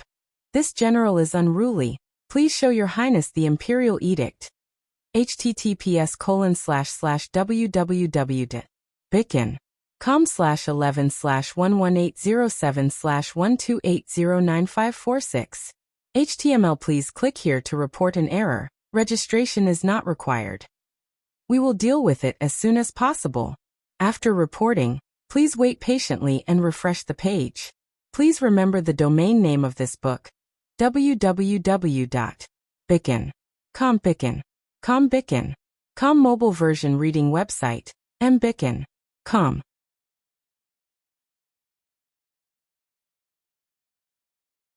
Chapter 500. Li Hongyuan's cold eyes swept over, making people feel chills all over their bodies. Fu Yunting saw that something was wrong and subconsciously stood in front of that general. After he finished, he realized that his reaction was too big, but he could only brace himself. Wangya, please forgive me. Li Hongyuan was expressionless. General Fu is very protective of his subordinates, but Ben Wang is not a scourge or ferocious beast. Could it be that Ben Wang will eat him? Fu Yunting's scalp went numb. The main reason was that the psychological shadow that Jin Qinhuang gave him was too big. It simply became an instinctive reaction. Wangya, please forgive me. Li Hongyuan coldly snorted. As the commander-in-chief of an army, you are really promising. Fu Yunting's face was slightly hot. Fortunately, it was a few months of eating and sleeping in the open. His skin was already tanned and rough, so it was not very visible. Otherwise, the dignity that he had built up over the past few months would have collapsed at this moment. There was no other way. Facing anyone, he would not be like this. Right now he was just stubbornly holding on, okay? Li Hongyuan tapped the horsewhip in his hand with his other hand, and looked at Fu Yunting meaningfully before leaving. Fu Yunting only felt his scalp go numb. Even a scourge or ferocious beast was not this terrifying. If he could, he really did not want to face Jin Qinhuang. Even if he used other methods to torment him, it was still better than this kind of face-to-face. Imperial Guard Qian stepped forward and took out the imperial edict that he carried with him, directly handing it over. Letting people kneel to receive the imperial edict and whatnot, forget it. General does not need to be so nervous. It is just official business. Wangya will not be angry and naturally will not do anything. But even if Wangya forgot about this matter, it should be General's matter. If your subordinates speak up, it will inevitably be suspected of overstepping your authority. Wangya is a person who follows the rules. This will also make Wangya question General's ability to manage the army. The living king of hell was someone who followed the rules? These words were probably only spoken by the people around him. Many thanks for the reminder. As long as it was not Li Hongyuan, Fu Yunting regained his calm. Imperial bodyguard Qian nodded, cupped his hands and left. It was only after Li Hongyuan and his entourage had all left that the people present wiped the non-existent sweat from their foreheads and breathed a sigh of relief. Jin Qinhuang's imposing manner was truly terrifying. General, did Jin Wangya say anything? Under normal circumstances, people like the army supervisor were not very well liked. Under normal circumstances, if the imperial court had enough trust, why would they send an army supervisor? Moreover, there were some supervisors who came down to snatch the credit. Just this alone, for the sake of the overall situation. It wasn't that they couldn't tolerate it. However, they were afraid that these people would recklessly interfere with the military affairs. They clearly didn't understand, and yet they still blindly gave orders. This would lead to immeasurable tragic consequences. Knowing that there would be no problem with the imperial edict, Fu Yunting still looked at it symbolically. I know what you are worried about. Don't worry, what you are thinking will not happen. If that's the case, you're naturally the best. But what's the purpose of this bodhisattva? In fact, Fu Yunting also wanted to know why Li Hongyuan was here. Was it because he wasn't at ease with this war, so he came to personally take a look? However, no matter what, according to Jin Qinhuang's ability, the advantages of the war far outweighed the disadvantages. The so-called disadvantages, Fu Yunting was a little embarrassed and felt that it was probably concentrated on him. Therefore, no matter what, this mentality must be adjusted well and absolutely couldn't be removed because of his own reasons. General, then do you want to hold a welcoming banquet for Wangya? Another old general asked. There's no need for a welcoming banquet. Not to mention the tension of the war, it's Wangya's first time here. I'm afraid many things are not to his taste. Fu Yunting said it tactfully. Those who didn't know deeply agreed, and those who knew rubbed their nose and didn't say anything. With Jin Qinhuang's degree of extravagance and pickiness, they really couldn't afford it here. They didn't want to spend so much effort to hold a banquet, but in the end, they left on bad terms. When Li Hongyuan returned to the city, Jingwan had already woken up from her nap. Her spirit had more or less recovered. For the time being, the city hadn't been affected by the war. But after all, it was the northwest border. Naturally, it couldn't be compared to the capital and Jiangnan's prosperity, but it still had its own local characteristics. The buildings were relatively cold and hard, and the color scheme leaned towards the cold. However, because it was prepared for the Qinhuang to live in, it was still well prepared. The people in the residence might not be very polite, but they abided by the rules and had a sense of propriety. Jingwan wasn't unaccustomed to it. As for Li Hongyuan, in fact, he wasn't extravagant on normal days. When it was necessary, he could adapt to any environment. It was just that after seeing the layout of the residence, he was still very dissatisfied. He doubted that bringing his wife to the northwest, was it wrong? Or should he have brought more things like when he went to Jiangnan? But this was just a thought. If he really did it, Wanwan would be hated by who knows how many people. But when he saw that Jingwan was adapting well, Li Hongyuan's brows slightly relaxed. Jingwan chuckled and stretched out her finger to rub Li Hongyuan's eyebrows. "I'm fine." Li Hongyuan also laughed. Yes, how could he forget that his wife wouldn't be easily bought over by external things? The reason why she calmly accepted everything he gave was because she first accepted him from the bottom of her heart. The only thing that could buy her was never external things but sincerity. "You went to the barracks to take a look. How is the situation?" "It's just so. It didn't meet expectations, but it didn't disappoint too much. Fu Yunting is still lacking after all. I just need to train him again." His tone was faint, but his eyes were looking at her. Jingwan almost laughed, but in the end, she held back. If she laughed, she didn't know what this man would do. However, she and Fu Yunting didn't even have a face-to-face photo. Did he have to be like this? Jingwan really wanted to say, "You're just looking for trouble if you keep bringing up your past life." Alright, she couldn't say that. Yes, it's his honor to be trained by a Yuan personally. Li Hongyuan's eyes were cold. He reached out and pinched Jingwan's face. "Don't think that I don't know what you're thinking. But I'm too lazy to argue with you now. Just wait, I'll record it down one by one. We'll slowly settle it when we return to the capital." Jingwan rolled her eyes at him. This narrow-minded man. Li Hongyuan took Jingwan to walk around the garden. There wasn't much to admire, so the topic naturally turned to the situation in the northwest. Jingwan asked the question in her heart. "A Yuan, in your previous life, the Qi Yuan suffered heavy losses. According to the fierceness of the Xiongnu, they should have directly attacked the Qi Yuan. However, from what I've heard, the Qi Yuan is in trouble and the Xiongnu have directly withdrawn their troops. I told you the same thing. There's an internal problem in the western Xiongnu. The virtuous king's power is getting stronger and stronger, and some people have the idea of plucking the fruits of their labor. In addition, this winter there's a rare heavy snow in the north. The area near the Qi Yuan is quite serious, not to mention the areas further north. The nomadic people's main property is cattle, sheep and other livestock. A large number of people have died, so in order to survive, they naturally have to plunder. The former Wei and the Xiongnu are all disaster areas, so the Xiongnu don't have much energy to invest in the Qi Yuan. Moreover, the Xiongnu themselves are not a rich land. To be able to fight against the Qi Yuan for a year, their reserves are almost depleted.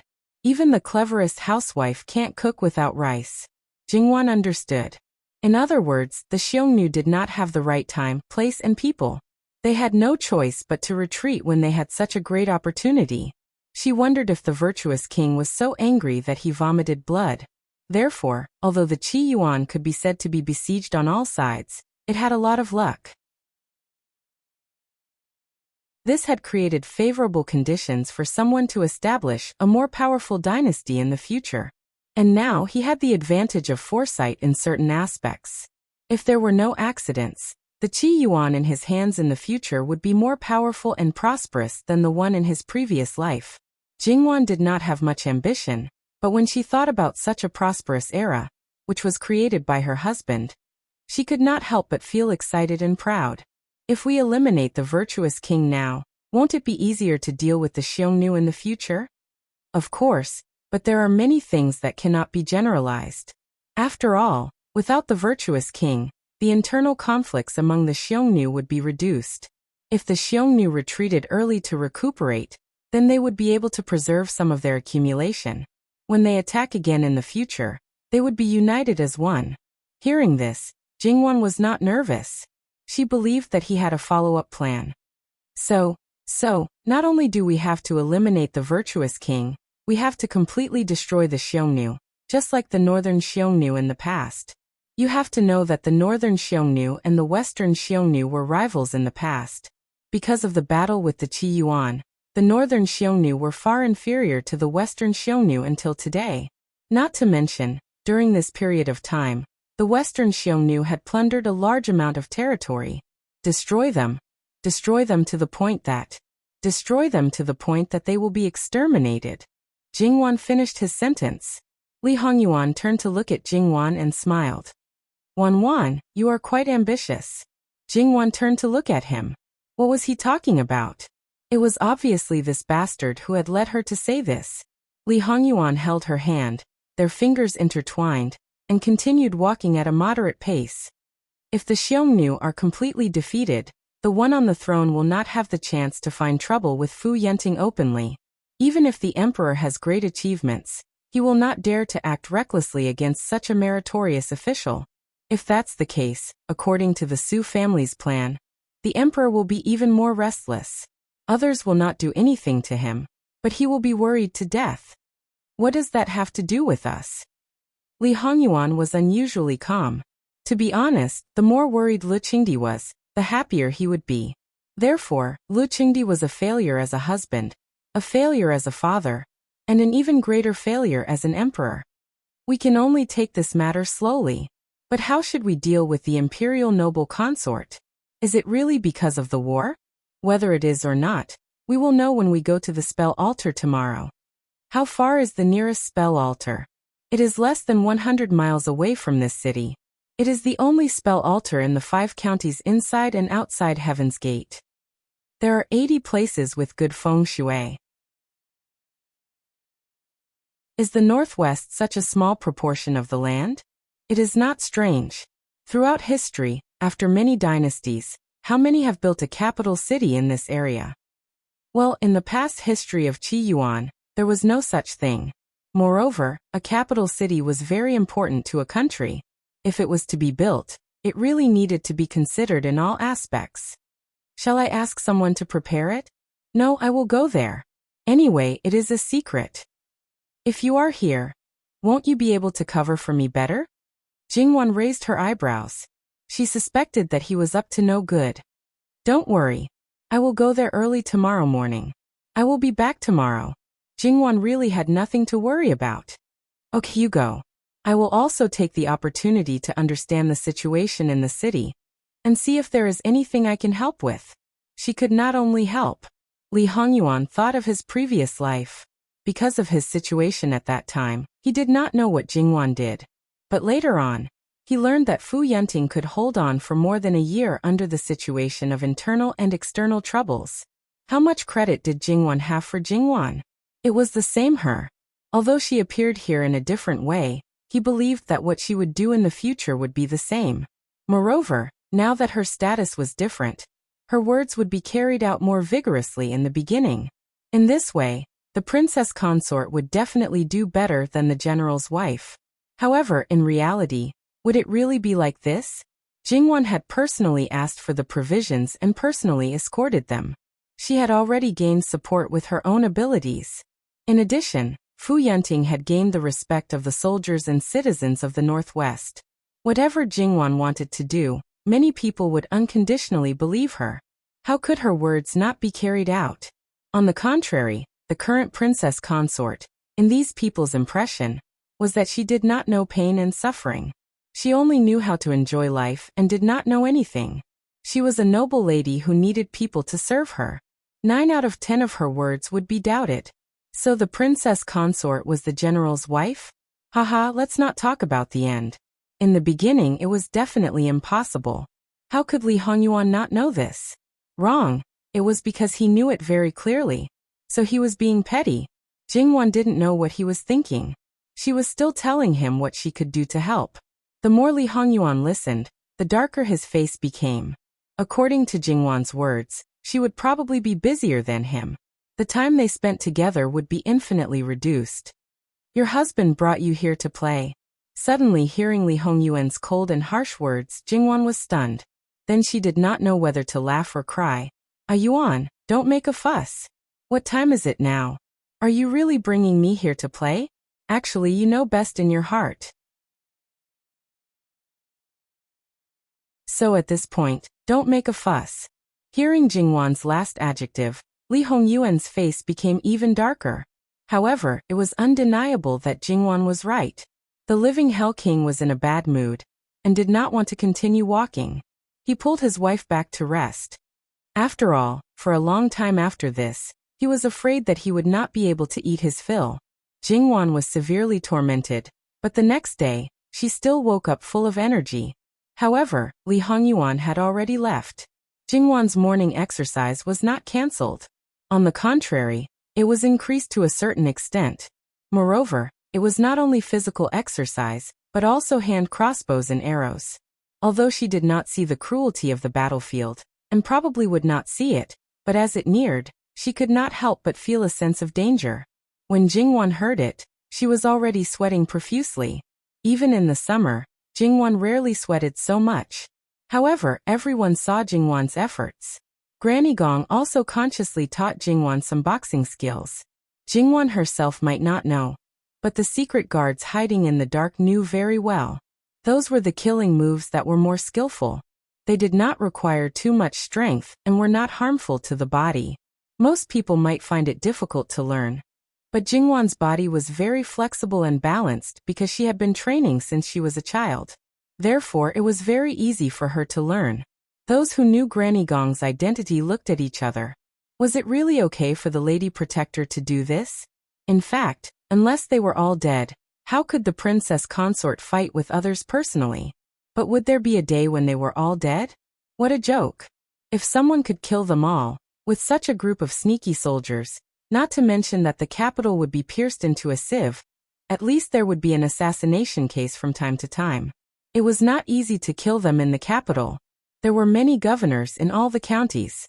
So, the Lady Protector was teaching the princess consort, so that she could fight with the prince? Alright, she had accidentally exposed herself. She had better stop quickly. If she accidentally revealed her emotions, wouldn't she be courting death? Jingwan washed up and had breakfast. Then, she put on a set of clean clothes and went out with her men. Speaking of which, although she did not wear a fancy dress or exquisite hair accessories tonight, the material of her clothes was very different from the clothes of the people in the northwest. Therefore, she attracted a lot of attention when she went out on the street. However, the customs here were quite good. Most people just took a look and then left. They did not cause unnecessary trouble.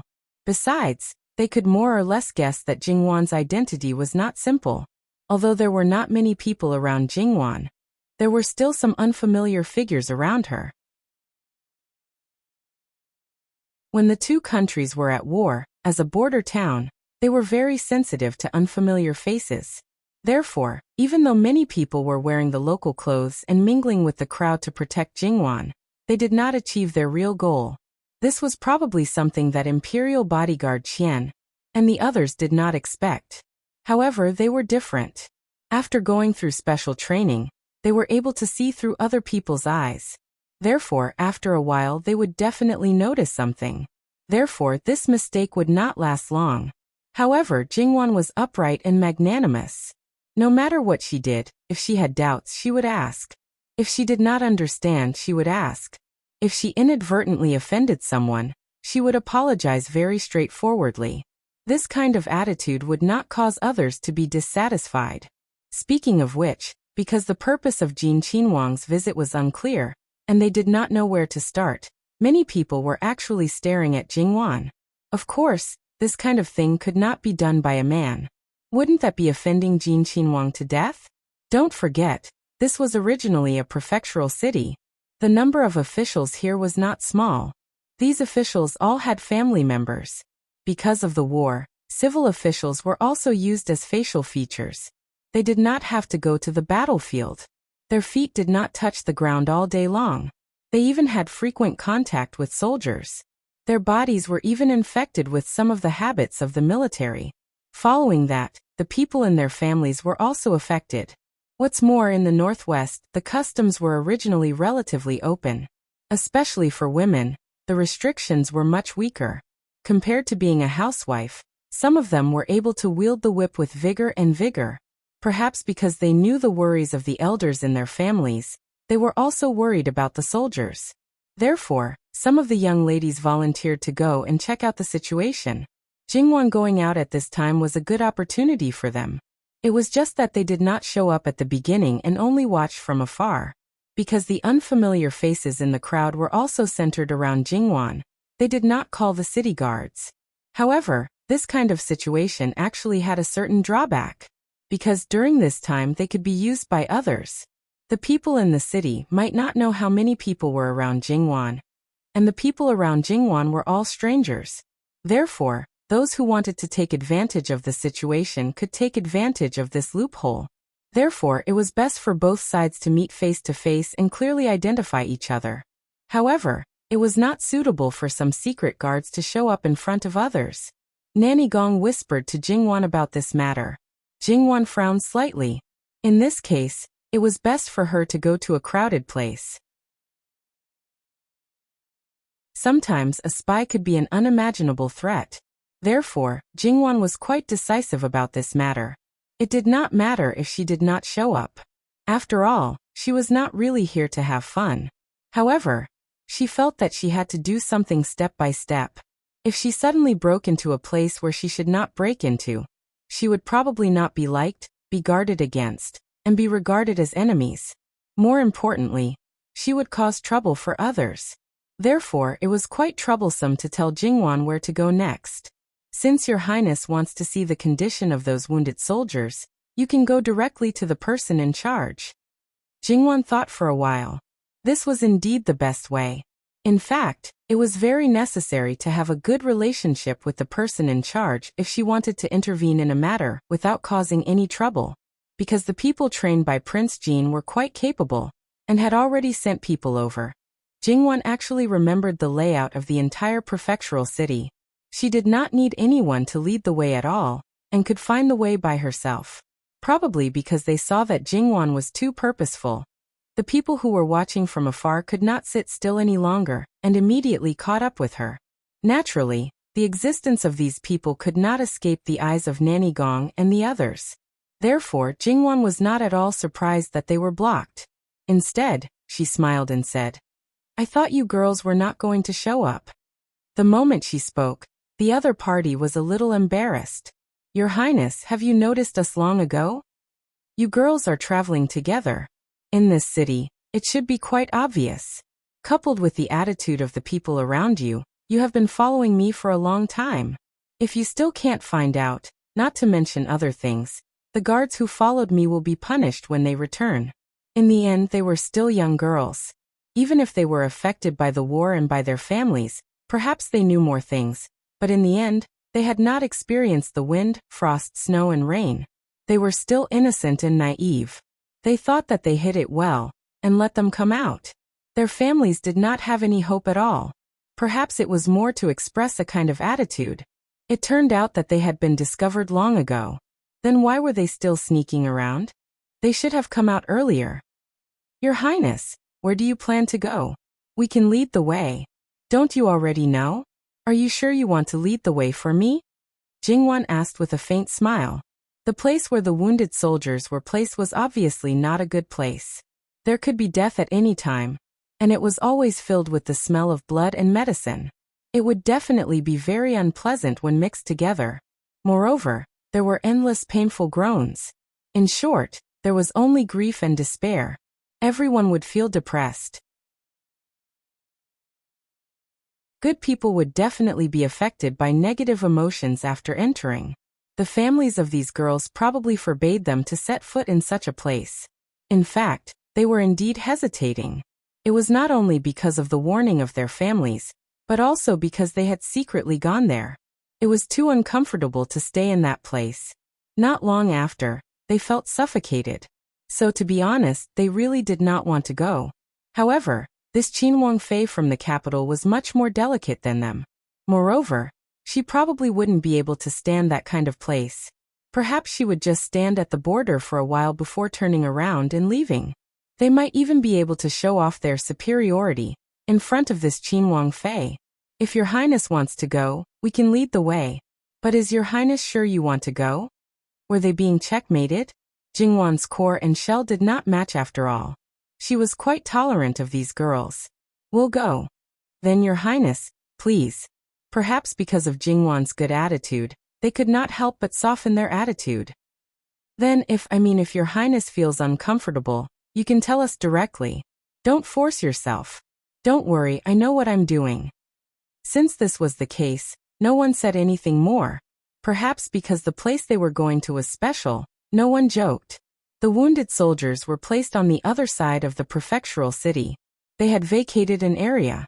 In essence, they were still choosing the location from the slums. This was also a subconscious choice made by those in power. If it was anyone else, there would be no exception. And the commoners who were let out would not feel that it was inappropriate. In this way, it was better to take a carriage to save time and energy. The closer they got, the fewer people they could see. And the atmosphere seemed to have already spread. It could be felt from afar. Jingwan asked someone to stop the carriage in advance. She got off the carriage and led the people, step by step, towards the place. This place must be guarded. Thus, before Jingwan and the others could get close, they were already blocked outside. In this place, they could already see some of the situation inside. Especially the smell. It was exceptionally unpleasant. Jingwan endured and did not use a handkerchief to cover her nose and mouth. Not to mention other things, just based on the smell, Jingwan could conclude that the hygiene inside must be terrible. Imperial Guard Qian stepped forward and took out the waist token of Jin Qin Wangfu to show his identity. The guards looked at each other in dismay. It must be known that not everyone knew that there would be an army supervisor in the northwest, and that it was a prince.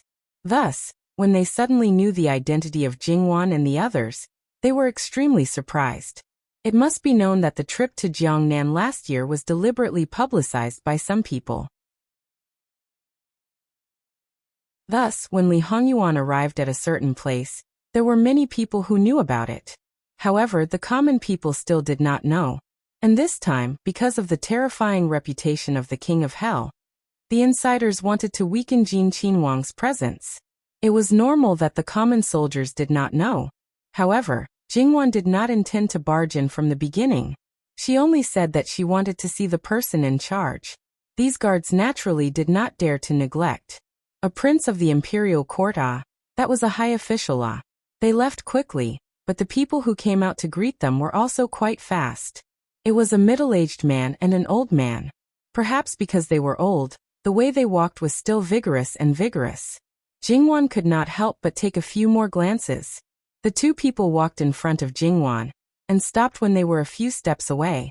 Although they were puzzled as to why a Qin Wangfei would come to this place, they still had to follow the rules.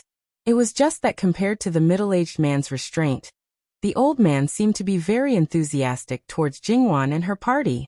Jingwan and the others quickly knew the reason. It turned out that this old man was actually the military doctor of the Northeast Army. It was the old doctor who had gone to the capital with He Jinwei's family. The old doctor was nominally a military doctor, but he did not have a military status. Thus, in the Northeast, there might not be any battles for a long time. And when the Northwest was short of manpower, he brought a portion of people and came to help. Dare I ask Wangfei Nyang, did the Wangfu's doctor who made the special medicine come? The special medicine was not the kind that had amazing effects, but would also magnify the pain countless times. That kind of medicine, in the beginning, was essentially used for interrogation. However, if the side effects could be removed, it was definitely the best medicine to use as an ordinary medicine. Gong Jiu was influenced by his master to be a doctor of the same profession, especially one who focused on saving lives, so he was usually more respectful. Greetings to the old doctor. Gong Jiu automatically stepped forward. The old doctor was probably surprised by his young age, so his eyes widened slightly. However, now was not the time to be calculative. He stepped forward and directly grabbed Gongjio. To be able to make such a medicine at such a young age, you must be very knowledgeable about medicine. Come, I need your help. Gongjio wasn't just a doctor. He was a secret guard. Even if he was good at medicine, his martial arts weren't weak either.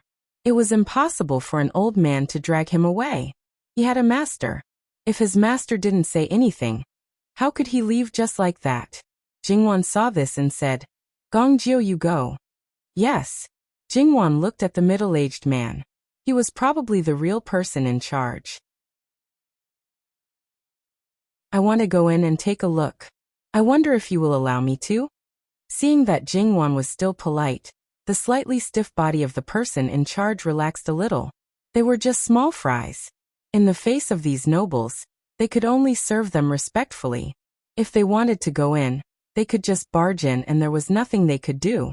They also had to be prepared for the situation inside to be too bad, and cause the nobles to feel uncomfortable. If the situation was light, they would probably just be scolded.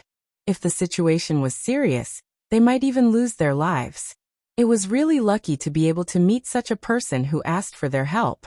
Since Princess Consort has asked, then this little one will say something. The situation inside is very bad. Princess Consort is a noble person, and I am afraid it will make you uncomfortable. If Princess Consort does not have a reason to go in, this little one does not recommend Princess Consort to go in. From the smell, you can roughly imagine the situation. However, since you are already standing here, your purpose must be to come here. Therefore, it is not very likely that you will leave without taking a look. If it causes you any trouble, please forgive me. Princess Consort, you are too serious. I don't deserve it. There is nothing to deserve it. After all, I did cause you trouble. The girls behind her looked at each other and saw the disbelief in each other's eyes. This Princess Consort didn't put on airs at all. She didn't look like a Princess Consort at all. As the saying goes, a higher official can crush people to death. Any small official, if it were their family members, would also be arrogant. Not to mention other things, compared with their attitude when they came here before, and compared with this Princess Consort, they were inexplicably ashamed because they seemed to be too rude. Although it was uncomfortable, they still followed Jingwan in. Jingwan did not speak along the way, and just watched quietly. Not to mention disturbing others, she even took the initiative to avoid people when she saw people carrying people over. The older they got, the deeper they went. Even the guards of the prince's mansion might not have seen a dead person before. This kind of environment had a certain influence on them, let alone the girls. On the other hand, Jingwan seemed to be getting calmer as she walked. However, her originally relaxed expression became colder and colder. Sometimes, she even went into the room to take a look. When she came out, she saw the girls covered their mouths and resisted the urge to vomit. If you don't feel well, go back. However, they were stubborn and shook their heads, unwilling to go back. Jingwan's expression became colder. If you vomit, you will cause trouble for others. They are very busy and tired. Do you understand? They were stunned. They probably did not expect Jingwan's attitude to change so much. Princess Consort, we will definitely endure it. Then do as you like. After turning a small part of the room, Jingwan saw Gongjio. At this moment he was stitching up someone's wound. His movements were very skillful. Jingwan was a little stunned for a moment. When the stitching was done, he applied a light yellow liquid. Gongjio cleaned his hands and walked over. Princess Consort. Jingwan nodded. Have you been studying wound stitching? Yes, because it is indeed very effective. Not to mention other places, it should be very useful on the battlefield. I saw that the thread you used was not prepared at the last minute. Did you bring it from the capital? Have you almost mastered this set of skills? I used the catgut suture that you mentioned. Because Prince Yu had instructed me to do so, I have been studying and organizing it. Jingwan felt that in her husband's previous life, she should have brought up the topic of wound stitching, but she did not know if it was accepted. If it was accepted, then it would definitely be popularized. Her husband had personally led the army for many years, so it was impossible for him not to know about it. Then he should have prepared for it long ago. From the time he was conferred the title of prince, he should have made preparations in this regard. However, Gongjiu first learned about it from her. So it was still not popularized? I thought that it would not be accepted. To sew a wound as if it was a piece of cloth. It must be absurd and ridiculous to those who did not know. Why do you say so, princess consort? Compared to losing one's life, sewing a wound is really not worth mentioning. I heard from Gongjiu that this method was first proposed by you, princess consort? Gongjiu has also confirmed that it is very effective. It is a great blessing for the soldiers. Thank you, princess consort. The old doctor said and bowed deeply to Jingwan. Jingwan quickly avoided it. Doctor, you are too kind. I just suddenly thought of it. The rest was done by Gongjiu. If I really want to thank someone, I should thank him. Princess consort, you are wrong. Many things are wrong. In fact, it is just an idea. So princess consort, you don't have to be modest. Gongjiu said. That's right. The old doctor agreed. Let's not talk about this. Actually, I have an idea and want to say it. I wonder. Go ahead, princess consort. The old doctor said immediately. Someone who could come up with a wonderful idea now might have an idea that was very useful. Actually, I think that the environment here is a little too bad. These soldiers are already suffering from illness. If the environment is too bad, even a healthy person would feel uncomfortable, let alone them. When they feel uncomfortable, their willpower will definitely be depressed. As the saying goes, accumulated worry will lead to illness. If their willpower is depressed, it will definitely have a great impact.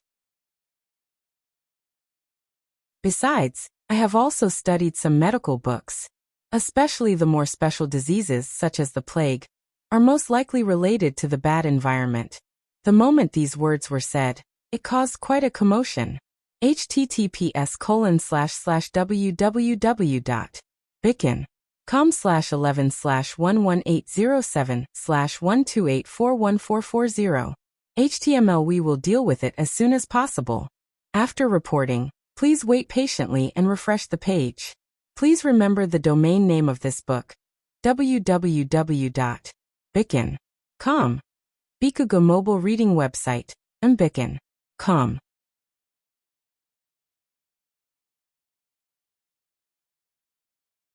Chapter 501.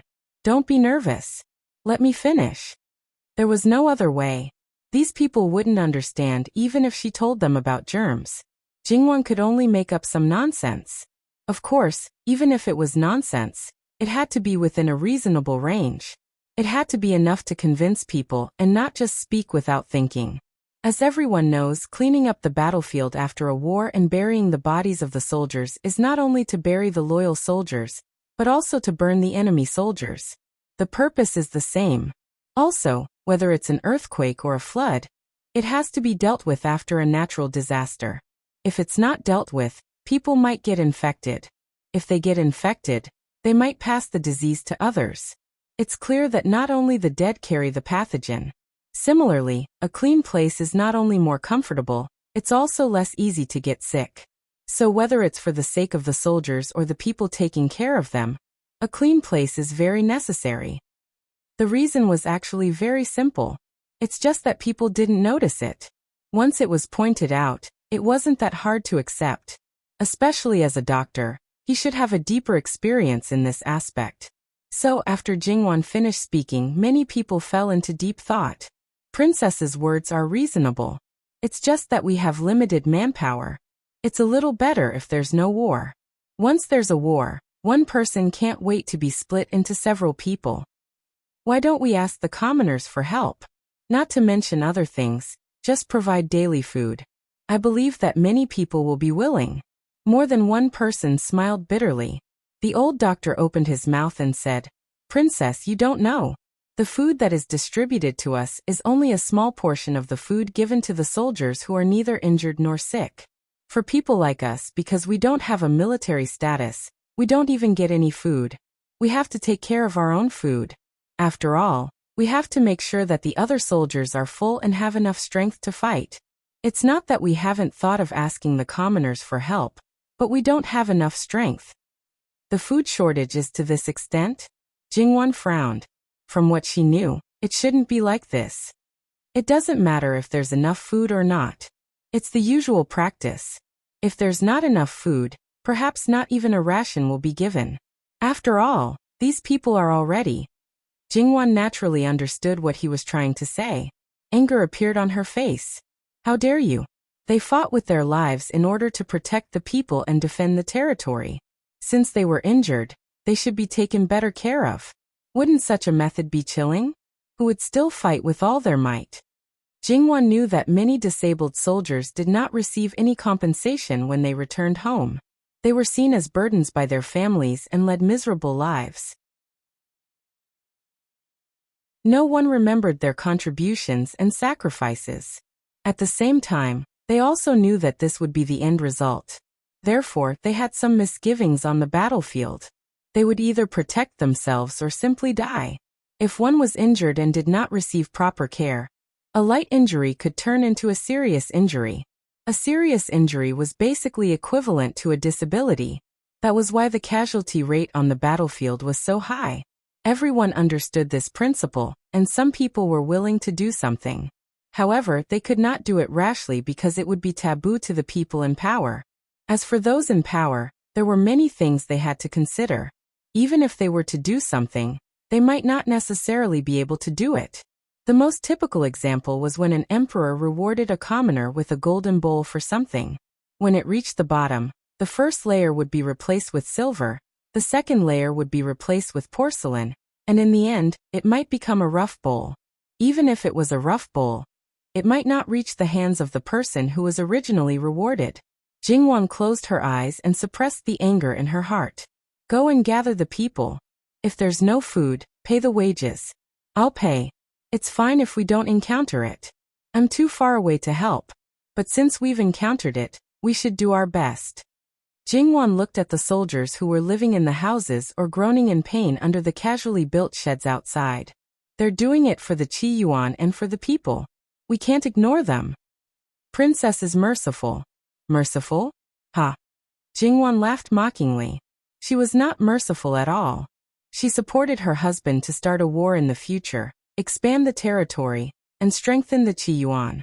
Instead of saying that she was merciful, it was better to say that she was buying people's hearts. If she was said to be buying people's hearts, she could accept it very frankly. After that, Jingwan said a few more points. Every place must be cleaned.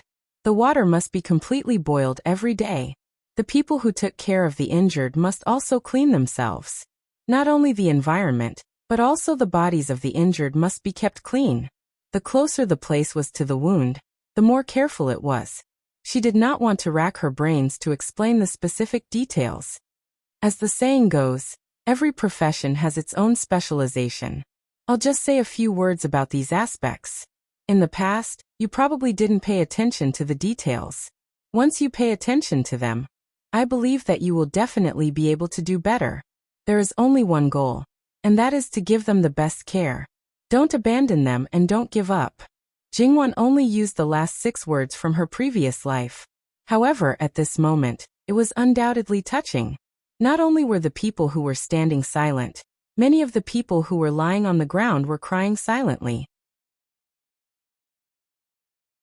They were clearly very seriously injured, but they did not shed a single tear.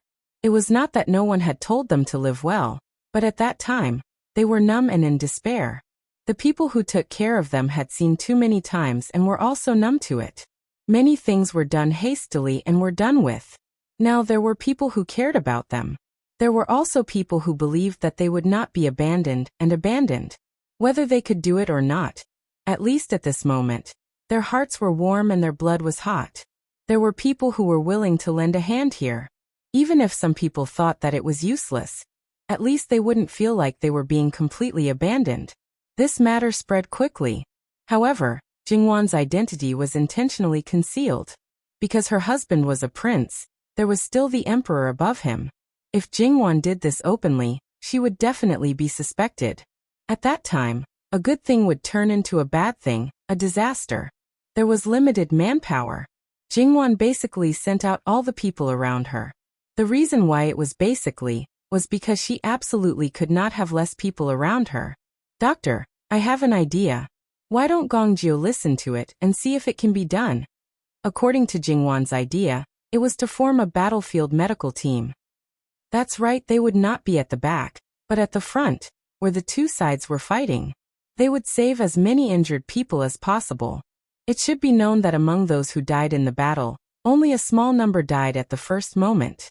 The main reason was that they did not receive treatment and were unable to move. In the end, they died from excessive bleeding or pain. We don't need to go too deep.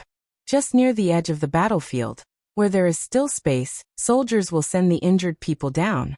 Even if they can't, they will still be conscious. As long as they persevere, even if they crawl to the side, they will be saved.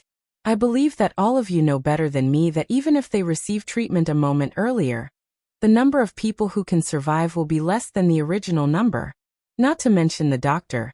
Even Gongjio's eyes flashed slightly. Your Highness, this idea is not bad, but there are too few doctors. Even here, there are very few people who are truly skilled in medicine. Saving people on the battlefield does not necessarily require medical skills. It is enough to know first aid. For example, know how to stop bleeding and know how to fix broken bones, so that it will not cause secondary injuries. Simple first aid is only to help the injured people hold on for a short period of time, and then send them down one by one. What we need to strive for is time. I believe that as long as they go through simple training, many people can do it. The doctor's eyes became brighter. As a military doctor who had been at the rear of the battlefield for many years, he knew better than anyone else how many people could be saved by doing this. Moreover, those who were disabled only had minor injuries, but they ended up being disabled because of suppuration. Some of their bones could be set back, but they did not manage to do so in time. If these people were saved immediately, they could still return to the battlefield. After being baptized by blood, they would be more fearless and brave. And they would also have more experience. Without a doubt, the casualties would be reduced even further. There are indeed fewer doctors at the rear. Regarding this point, we can actually recruit from the people. I believe that there will be some loyal people. Otherwise, we can give them benefits and fame. After all, they are at the rear of the battlefield, and there is basically no danger to their safety. Based on the current situation, unless the Qi Yuan army is completely defeated, there will be no problem in this prefecture. However, will the Qi Yuan army be defeated so easily? Your Highness, what you said is indeed very reasonable. I will go and look for General Fu now to recruit the doctors. It will be better if they send an official document. No, I think it is better to do these things in private. Jingwan shook her head. Why? The doctor was puzzled. Jingwan pointed to the sky. To General Fu. Jingwan shook her head again. That is why General Fu can't show up. The doctor was shocked and his expression did not look good.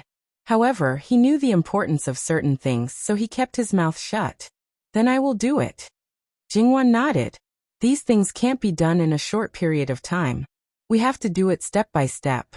However, now that we have a prototype, it should be of great help in the future. Anyway, Jingwan was thinking that if some things were done now, it might be done on a large scale in the future. It would definitely be of great help to the war. Her ability was limited and there was not much that she could do. Moreover, the development of history always needed a process. Things that were too heaven-defying could not appear. However, what Jingwan learned in her previous life was not those. It was just that there was already gunpowder in this space-time, and it was not used in the military. Should she let people study it from this aspect? Gongjio in this period of time passed down the suture technique. Since you have already specially studied it, the details will definitely be clearer than what I told you at the beginning. You have to explain it to them clearly one by one. This may be a matter that will benefit the present generation and the future generations. You may even record it in the annals of history. Jingwan made a rare joke. Even if it is recorded in the annals of history, the first name should be yours, Wangfei. Gongju lowered his eyebrows and converged his eyes, speaking quite seriously. Jingwan was also helpless towards a certain person's shadow guards who were basically all expressionless. Don't talk nonsense. You have to do your best for now, and also for the future. Towards Jin Qinhuang's ambition, these subordinates basically had some understanding. Therefore, Gong Jiu understood what Jingwan was referring to. Yes. Each of them split up to act. Because she saw that everyone was busy, Jingwan wanted to roll up her sleeves and personally do it. At this moment, the pampered lifestyle that she had cultivated in the past, where she stretched out her hand for clothes and opened her mouth for food, seemed to have disappeared without a trace. However, it was very clear that before she could put it into action, she was completely stopped. What a joke, to let Wang Fei do these things. They could all commit suicide as an apology. Moreover, even if they were injured, even if they were to die, it was impossible to let Wang Fei help look for care. These people also did not have the guts to let Jingwan do it. However, after being stopped, Jingwan also realized that if she really did it, when a certain person came back, he would probably personally chop them up. Well, she forgot for a moment, that woman did not give or receive personally. Moreover, she was honored, the injured were humble. Finding a stool, Jingwan sat down. She seemed to be lost in thought, but in reality, she should be thinking about something. That Wang Fei Nyang. Her thoughts were interrupted. Jingwan regained her senses and looked at the few girls. You are still here? What's the matter? They wanted to say how thoroughly they were ignored. They were clearly living people, so their presence shouldn't be so insignificant, right? However, after being speechless for a moment, they pulled themselves together. Wang Fei Nyang, we also want to help. That, the matter of recruiting doctors, can you leave it to us? Perhaps they had slightly adapted, although the smell here was still somewhat unbearable, but it was not as unbearable as it was at the beginning. Speaking of which, these girls, to a certain extent, were the local snakes of this prefectural city. They were born in the year of the crab and could do whatever they wanted. If they were to do it, it would indeed save a lot of energy. Moreover, if they were to participate, then these matters would not be easily spread to the capital. Go back and discuss with your family before making a decision. As for the possibility of her organization's matters being exposed, could she say that all the communication channels between the Northwest region and the capital were already in the hands of her husband? If they wanted to secretly communicate with the capital, to a certain extent, it was simply courting death. However, Jingwan was still touched that the old doctor took the initiative to help her hide this matter. Because some things could not be said openly, she could only let them do as they wished and remember their kindness in her heart. However, the old doctor had been with the Northeast Army for many years, so his knowledge was indeed extraordinary. The few girls looked at each other. If they wanted to take over this matter, it was indeed impossible for them to do it alone. They would definitely need the help of their family members. Young people always had some impulsiveness and enthusiasm, so they all bid farewell to Jingwan. If the dignified prince could do it, they could naturally do it too. Didn't they always want to do their part for the war? There were even girls who clamored to go to the battlefield. Naturally, they were not allowed to do so. Now that there was someone to lead them, they finally found the right direction. Naturally, they were very excited. After sending the few girls away, Jingwan asked someone to prepare a brush and ink. She began to write and draw. After all, there were many things that she only had a little clue about. Because there were too many things, she might forget another point when she thought of one point. Thus, she might as well write down one point by one, and then refine it one by one. Perhaps she would give it to others and let them see if it was feasible. If it was feasible, she would add to it and improve it. If it was not suitable, Jingwan would not force it. Time passed in such a hurry. More than 2 hours later. Your Highness, this place is not very good after all. If you stay here for too long, I'm worried that it will affect your health. Why don't you go back first? There are many things that you can slowly think about when you go back. It's the same. Jingwan thought for a while and finally nodded. If there was really a problem, the people around her would not be able to bear the consequences. That's fine too. Jingwan asked someone to inform the old doctor and the others. Then she got up and went back. Once he focused his mind, he would forget everything around him. When Li Hongyuan came back, he saw that Jingwan had almost buried herself in a pile of papers. She was still there writing at a fast speed. After Li Hongyuan came back, he had heard about his wife's actions from his subordinates. So he had already expected that she would be restless. However, who was Li Hongyuan? Naturally, he could see the benefits that these things could bring. However, in his previous life, after Fu Yenting was rehabilitated, Jingwan's actions were also dug out. But why was there no such thing? Li Hongyuan thought for a while, and quickly understood the crux of the matter. Li Hongyuan picked up the papers that were scattered on the floor one by one. He shook it a little and looked at it again. Overall, it was very scattered. Some of the things were just concepts and were very rough. Some of the things were very detailed. However, Li Hongyuan could easily pick out the things that were not suitable. It was obvious that this was not her specialty. Many of the things were only vaguely known. She did not understand the actual situation in Qiyuan. Hence, it was a little messy. However, with so many things, it was obvious that Jingwan had put in a lot of effort. Of course, Li Hongyuan also noticed that there were a lot of words that were written too quickly. He did not know if it was because she wrote too quickly or something else. After thinking for a while, he realized that it was true. The frequency of the words appearing should not be so high. So it should be the words from Wanwan's previous life. Because of this, Li Hongyuan became more and more curious about Jingwan's past. However, curiosity was just curiosity. He had no chance to see it. Jingwan put down her pen and shook her wrist. She raised her hand and rubbed the back of her neck. When she looked up and saw Li Hongyuan, a smile appeared on her face. Yuan, you're back? How long have you been back? Why didn't you call me? Li Hongyuan placed the papers in his hand on the table and turned to stand behind Jingwan. He reached out and gently massaged her neck and shoulder. Seeing that you were so serious, I couldn't bear to disturb you. But why did you have to push yourself so hard? Everything can't be done overnight. It's about time. You need to rest. Otherwise, you don't have to do these things anymore. Jingwan tilted her head and leaned towards Li Hongyuan. Didn't I accidentally fall into a trance? At the beginning, there were a lot of things that I couldn't sort out clearly, so it seemed a little chaotic. Once things were sorted out, there was nothing for me to do.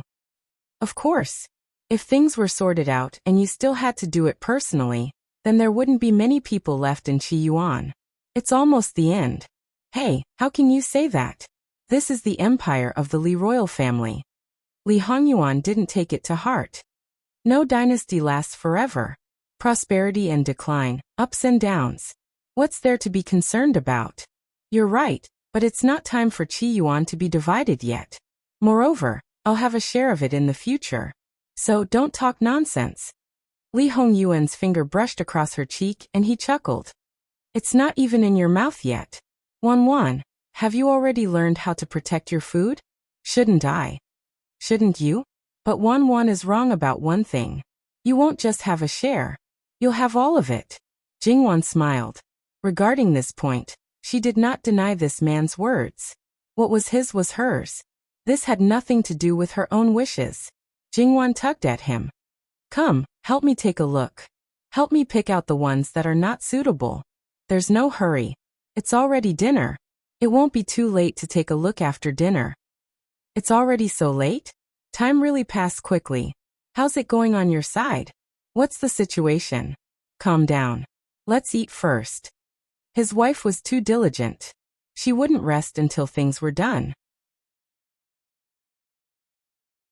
Didn't she find it tiring? Well, perhaps it was because she had exhausted her brain power, but Jingwan also felt quite hungry. When her stomach was about 40 to 50% full, she slowed down. There was no such thing as not talking while eating between husband and wife. There's something wrong with the feng shui of the altar. It's a treasure land, but it's a haunted house. I don't know if it was a mistake when I checked the feng shui or someone did something bad inside. When the monk who was presiding over the ritual heard about my intention to leave, he was shocked and checked it countless times. Only then did he confirm the real reason. It's obvious that the place is hidden very deeply. A haunted house is easy to gather in qi. It's reasonable to say that it's only the spirit, so it's better to nourish it with yin qi. However, The imperial noble consort situation is different. The altar is used to pray for blessings. During the war in the northwest, countless Inchi gathered in the altar, and all went to the imperial noble consort. According to the situation, before we left, you went to see imperial noble consort Shu, but the main influence didn't come from here. If you only found out that something was wrong now, the imperial noble consort Shu you saw probably wasn't dead, but almost like a dead person.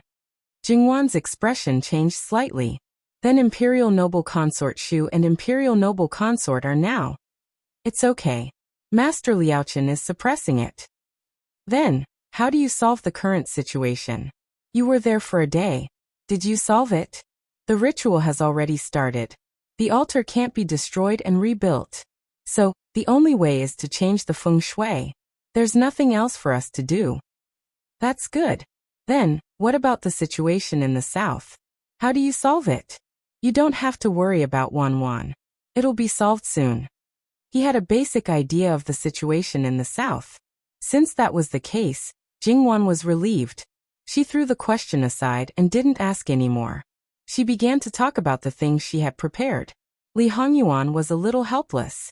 But his wife was so diligent. Wouldn't he be able to slack off in the future? Thinking about it, it seemed to be a good idea. Jingwan still didn't know that her shameless husband was thinking of her as free labor. She talked about some of her plans and ideas. Because it was too divergent, it didn't seem to be limited to the current situation. Unknowingly, some of her ideas had already flown out of the sky. Li Hongyuan listened quietly.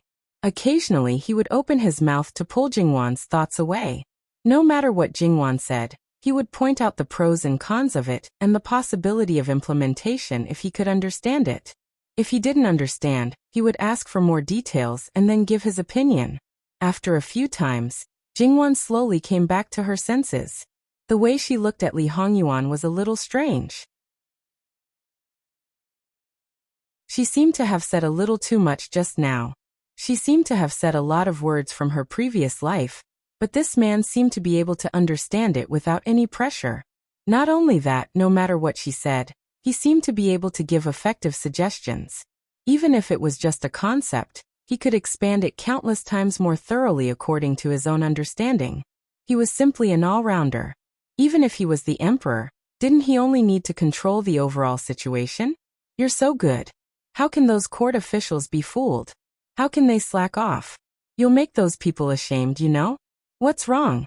https://www.bicken.com/11/11807/12863832. HTML. Click here to report an error. Registration is not required. We will deal with it as soon as possible. After reporting, please wait patiently and refresh the page. Please remember the domain name of this book: www.bicken.com. Bicken.com mobile version reading website, mbicken.com. You're tuning in to the Earbook Haven YouTube channel. Don't forget to subscribe and join us on this journey to catch the most captivating stories.